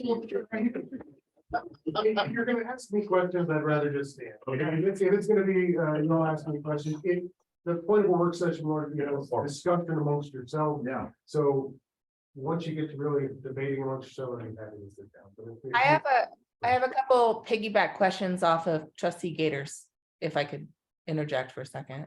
Yeah, absolutely. I want to be clear, there's no way, from my understanding, both ethically and legally, to prevent someone to request a variance, correct? Is that a question for Mr. Sapienza? Yes, I'm not sure there's a way to prevent somebody from requesting a variance, no. okay, If they want to request a variance, there's a clear process for it, and they Right. go through adjustments, and they start with the fee and a form, and. Right. Variance they get. okay, and I agree with Trustee Gator, that's your right, and that's why that system and process is in place. So my second question is there a legal risk associated with an approval of land use, approval for land use and exception to a variance for that land use, but then a denial of license based off of land use setbacks? I think anytime there's a lack of clarity, that puts the town at some risk. And I think our current system, if I can call it a system, really, what we currently have is a clear ability for an applicant to apply for a variance from the Board of Adjustment for the land use portion. Right, And then a lot of lack of clarity on what that really means in the big picture. And I think that's, Cody's already had, excuse me, Planning Director Bird. There's already been a request for variance, at least one request for variance that's gone before the Board of Adjustment related to the setbacks for a marijuana store. And I know that throughout that process, the applicants for that variance request were told, this isn't a variance that it applies to the licensing authority. And they said, well, we want to pursue it, and that's their right to pursue it. But there isn't a lot of clarity. I mean, they in those cases, they weren't granted, but had they been granted those variances, yeah, I would personally have concerns about what that means. I think a lack of clarity is a real risk. And I would like to, and I think this creates a clear process, a known process for the town and for applicants. It kind of puts us all on the same level. For applicants, they know they go to the Board of Adjustment. If their variance is denied, there's a clear process for appealing a denial of a variance to a district court. It is a known process. Okay. Yeah, so that was a lot that you said, but honestly, that lack of process and approval, a potential approval, very, very potential approval in one area, but not in the other, that just screams like getting sued all over the place, which comes down to significant costs to the town, right? So that's a huge risk that I see, and a risk financially for the town associated with that. So that exists right now as it is. My second part, or is there any other comments on that piece? Because I have a different one I wanted to bring up too. I mean, all I gotta say is just like a headline of the lack of clarity increases liability. Yeah. That's the best way to put it. Go ahead with your second one. It's not tied to that. Okay, my second was one, and I've heard our board say this several times, and even tonight, is what the voters voted for, right? So if intention is to uphold exactly the ordinance as the voters voted, then I do want to make the point that the suitability and the petitioning of the neighbors was not what they voted for. So if the intention is to keep the setbacks out of they are for the purpose of respecting what the voters voted for, then we got to go all what the voters voted for, but not just add extra pieces that the voters didn't vote for. Like in my mind, that's not what the voters voted for. So if we were to add that number 3, adding the suitability to the neighborhood and those kind of things, we would be going against what the voters voted for. So I mean, can't have your cake and eat it too. That's one of those kind of scenarios. So I do want to call that out. My opinions are what they are regardless, but I just think that there's a conflict and logic associated with implementing one, but upholding the other because that's what the voters voted for. Thank you. Yeah, I think if we do, and we are going to be doing it with the variance and all, I think that's a no-brainer. But that isn't exactly what the voters said at that point, even given the option for the variance. So we are changing it a little bit already, and I think we can change it after the first of the year. But again, if we're doing that, that's when we need to bring in the neighborhoods and their input, because we gotta be respectful of the town, the neighborhoods. I know business is business. We gotta do what we gotta do for the business, but we gotta take care of our neighborhoods too. Yeah. So, thanks. Yeah. Any open floor. So I have a question on that, and this is something that kind of stems from a conversation that Ms. Garcia and I had. So when you're looking at adding requirements for the applicants to look at neighborhood wishes and suitability of the applicant, it was my understanding that you cannot make a judgment like that based off of opinion. That's, and correct me if I'm wrong, Patty, is there's still rules that you have to follow. It's still an approval, you've met the requirements, or a non-approval, you haven't met the requirements, you still need to do this, this, and this. That's how it's set up right now. Right now. So adding this item, this number 3 item in would change it to where it's specifically stating now all the neighborhood opinion matters. There's open public comment, which could or could not be listened to depending on who's hearing the information. At the end of the day, Trustee Keith, I think this is more about a petition like we have for the liquor licensing, but not an actual like public comment section. It would include. But it would, but it would require a petition. no, I think a petition would be one, I mean, that's. One means. The requirement is to prove the desirability for the neighborhood, the neighborhood desires. I think a petition is one piece of evidence that in many municipalities, a petition is required for a liquor license. The town, we require the petition as well. I think so. I mean, we did it for the mayor. We did it for the mayor, yeah. Certainly, a petition is one piece of evidence for that, but Okay. other evidence would be the whole record created at the hearing, which would include public comment. Okay, instead of petition. go for it. So that would include the public comment, which could include bias on either route, but it also opens the door for a financial manipulation of wanting to have something approved. So neighbors could be paid a financial gain to say, we don't care if this comes here or not.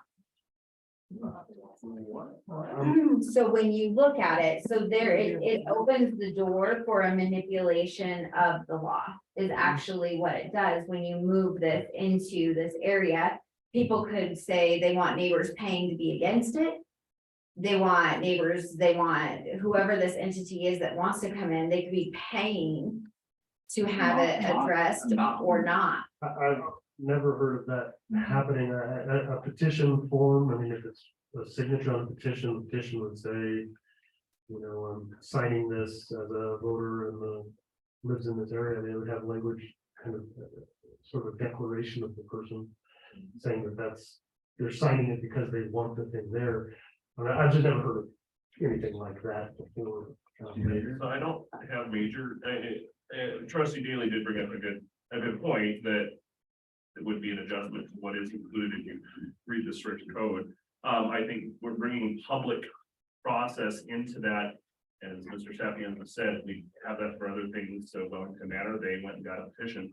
Now, I think where is it open for things? Anybody can do anything, but that's the whole thing, right? If you're the business owner and you go and you've got 40 people that sign a petition saying, we really want your store in our neighborhood, you can have 10 people come and show. And that's the thing, it's not that if we add in public comments, that is, or public opinion, that is now that is one of many factors the license authority will consider. So I would say, in my opinion, any license authority that's got, 40, 50 people have signed a petition saying, hey, I really want this, and 5 people come and say, I hate this. Well, if I'm really gathering public opinion, I have a 45-person difference in favor of that. And when I'm considering that, you have that. But you're not just saying, this is the decision maker. This is one factor, then there's the other factors that you have to consider. So I don't think it becomes something where now everything, all that matters is what does the public think. It just now becomes one of the factors to be considered. And I think having the public voice into that is important. I think we do, as Trustee Wiegand pointed out, we need to define what is the neighborhood. Because, if they're putting a marijuana shop up in Buffalo Creek, I shouldn't be able to talk about that when I live in downtown. Right.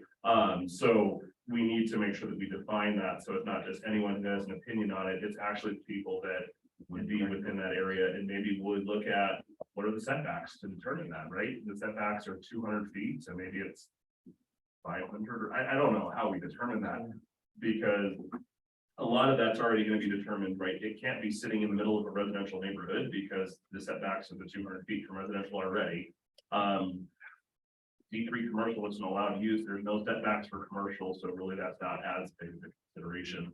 So I think that if we do that, we need to be cognizant about what are we determining as the neighborhood and keep that pretty tight around the business. And I would say one concern with keeping it too tight around the business is the very nature of C3 zoning is, and as you look at that zoning map over there, the C3 one right next to the interstate. So if you're saying 400 feet, then a huge chunk of that is roadway. So you need to have it needs to be big enough that you can say it's really a neighborhood and you can really get a variety of voices. So just one factor in thinking around with that neighborhood side. And really, the setbacks that are in the ordinance were essentially the voters' statement of what is suitable or not. So that's what I was bringing up that point. But to be completely honest, if I would want to have a say what's in my neighborhood, and I think that people should, but I do want to acknowledge that deviates from the voters, what they voted for. And if that is something that we're willing to deviate from to add that extra factor to licensing, then I think that other considerations like the variance requests should also be considered, because they're talking about, it makes sense that this property would, but it doesn't meet this one item completely and exactly. So in my mind, I would want to know what's in my neighborhood and what's going on in my neighborhood. I would also want to have fair treatment for property that really is suitable for that purpose, but is 100 feet off of 2000. So that's kind of my consideration on it. Okay, real quick. Thank you, Trustee Daly. You keep talking about the voter piece. I just want to address that real quick. Because I think it's important to note that, yes, the voters did approve specific language, but I think that what also is important to note is that there's additional information that we've learned since it was approved by the voters about the licensing process. So I don't think it is unreasonable for us to reconsider the specific elements that was voted on by our voters, so long as we do our best to try and preserve the original intent of what the voters were trying to approve. So I think that we have to make sure that we all agree on what the intent was that the voters were trying to approve when we're assessing the situation. And then I appreciate Mr. Sapienza clarifying part 2 or 3 about the neighborhood aspect. I think that it would be wise for us to consider regulations that are consistent with liquor licensing, so that we're not overburdening a business through undue government bureaucracy. So I do very much value and appreciate what the voters approved, but I do also appreciate and value that the board is willing to address the new facts that we have learned about the licensing piece, and that we're willing to take a look at that so that we're not putting ourselves into a liability situation that provides a clear path.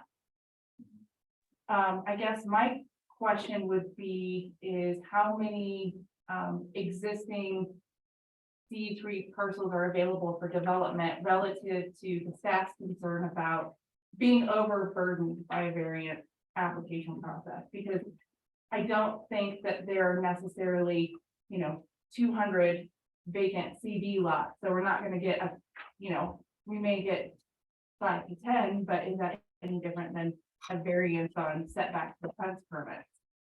So, I mean, this is very different talking about, zoning for a license, but. Mr. Bird, answer that. I don't know if I can ask a question.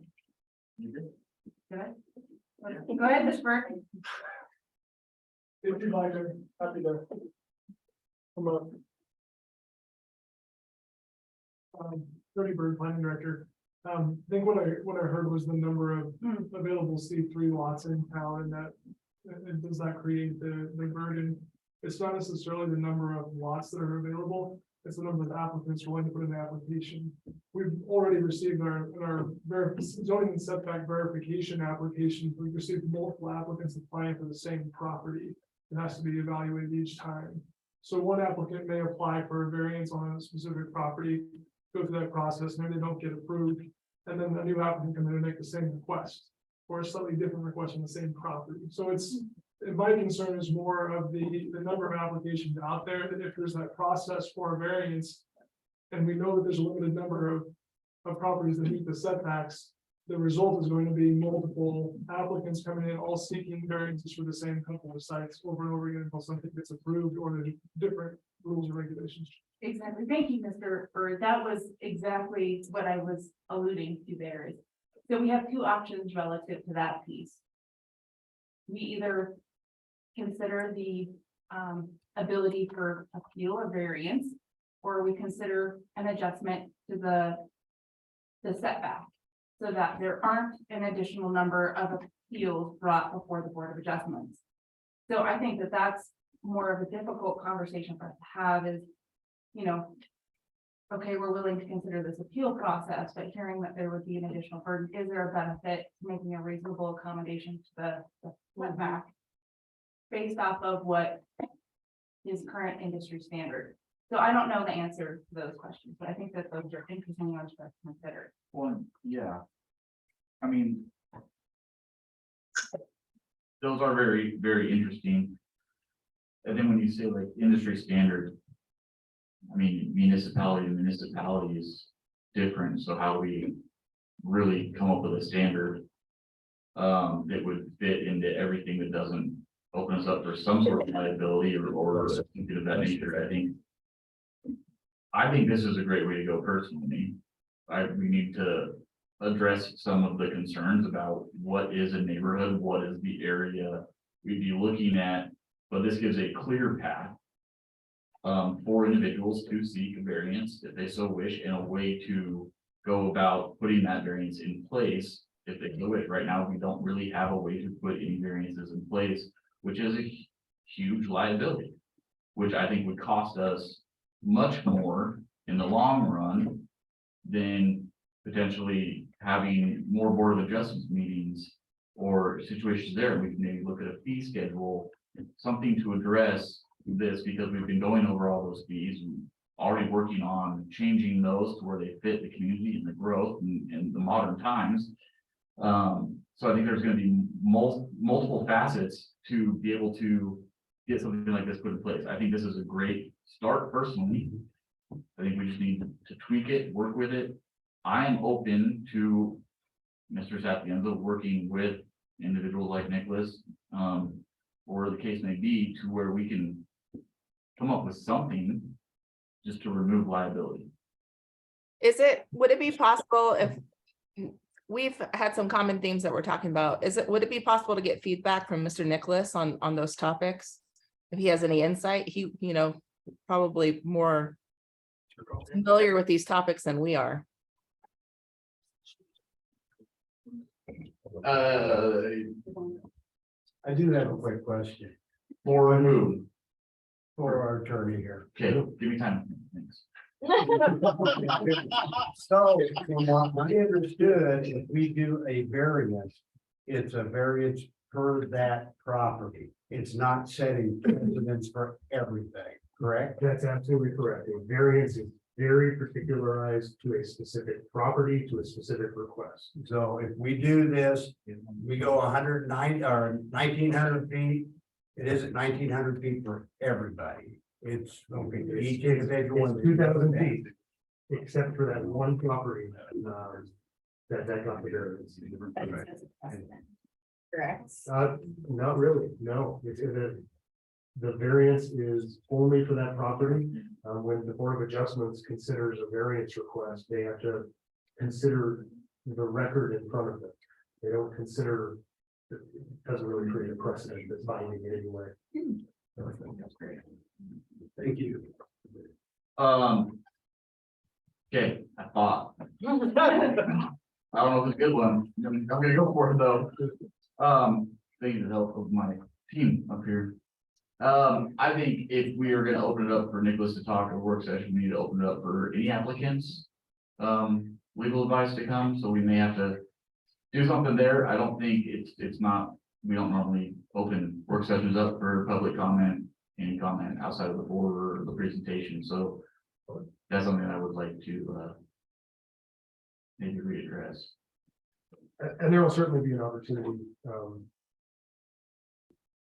I'll be talking with Mr. Nicholas certainly before if this would come back, and then there'll be opportunity if this were to be considered at the January meeting for public comment. It is. Yeah, I don't want Outside speakers.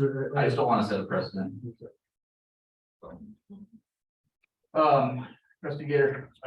So just kind of going through what we have here, I totally find number one, I think that goes along with what we're doing. I agree with number two. I would want to make sure that we have a clear application process for variances, that if they do get the variance approved, it needs to be across the board. Now, variance approved doesn't mean they'll get the license. If they miss something else on the license, that's on them. But it shouldn't be something where they get the variance for adjustments and then that becomes, so if this is how we fix that, that's fine. And I think that should be through the Board of Adjustments. It should just be like every other variance that we see, it should go through the same process. With number three, I think we need to work out what we do with neighborhood, and like Mayor Pro Tem suggested, maybe we look at what are the liquor license rules around that to figure out what that would look like. I think we also need to make sure that we work on wording so that it does not come out that this will sink you if you don't have some, it is, what we're trying to do is not say this is the one thing that matters. We're trying to say this can be considered. And so among other things, it does not become the one thing. So I want to make sure the language is very clear that this is not the one thing.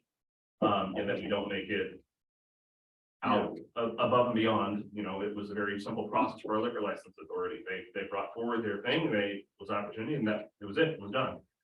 So I would like to see that be very similar.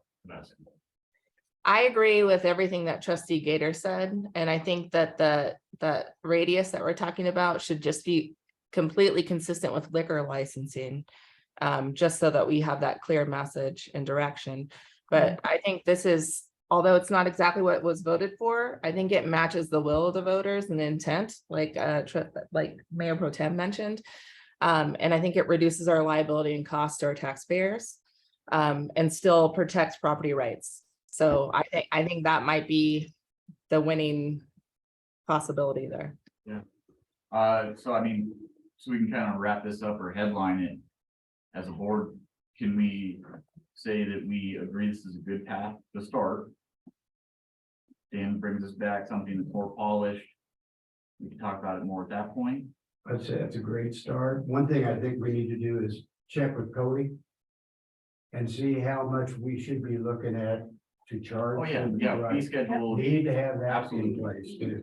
That was gonna be my second. Yeah, and maybe just have like a look into a tiered, I'm talking Patty, but Cody. Yeah, we've talked about it. You know, a setback for 2 feet from my shed is probably a difference than the asphalt plant coming in. And so if you can maybe look into what should a tiered variance schedule look like, and again, not this is the marijuana, but okay, based on how much work is gonna go into it, you know, if it's a simple, super simple thing, not much work, great, that's the 250. We just need to cover costs. We just need to cover costs, but if it's a more extensive thing, Yeah. then let's set a higher price. And again, for everyone, that's gonna be more work, because there's different things and more work.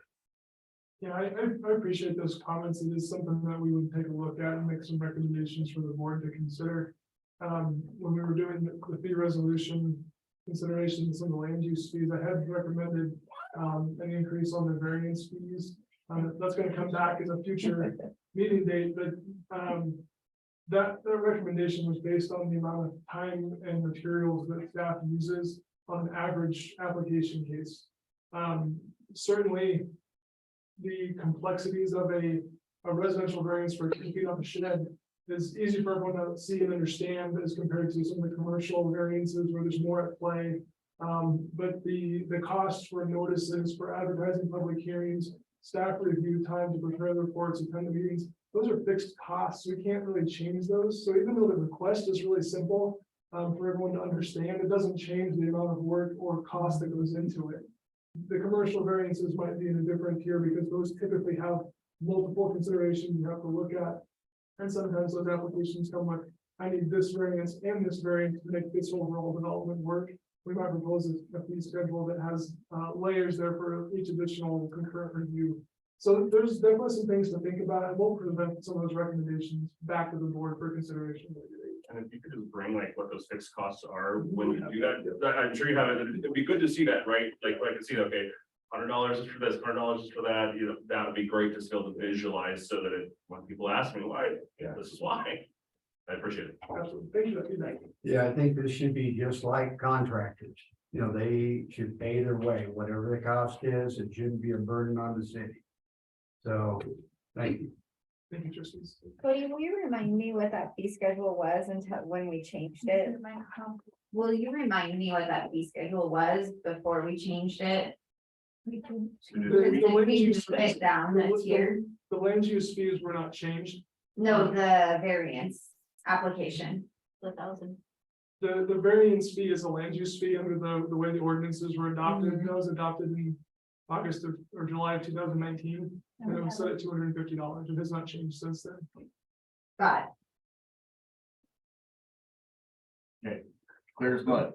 There's that. I think so. I think I can work with this to bring back something that I hope fits what you all have said here tonight. And I really want to work with a couple of the applicants and a couple of interested parties to see if we can finesse some of that language so it's palatable to everybody. But I think I can come up with something more. A little more polished, better along these lines. I'll look into liquor license applications or make sure that we're all on the same lines. So I can work with this. Perfect. Yeah, any final comments? No, awesome. I think we'll end the work session. Thank you. Sorry. There's a difference.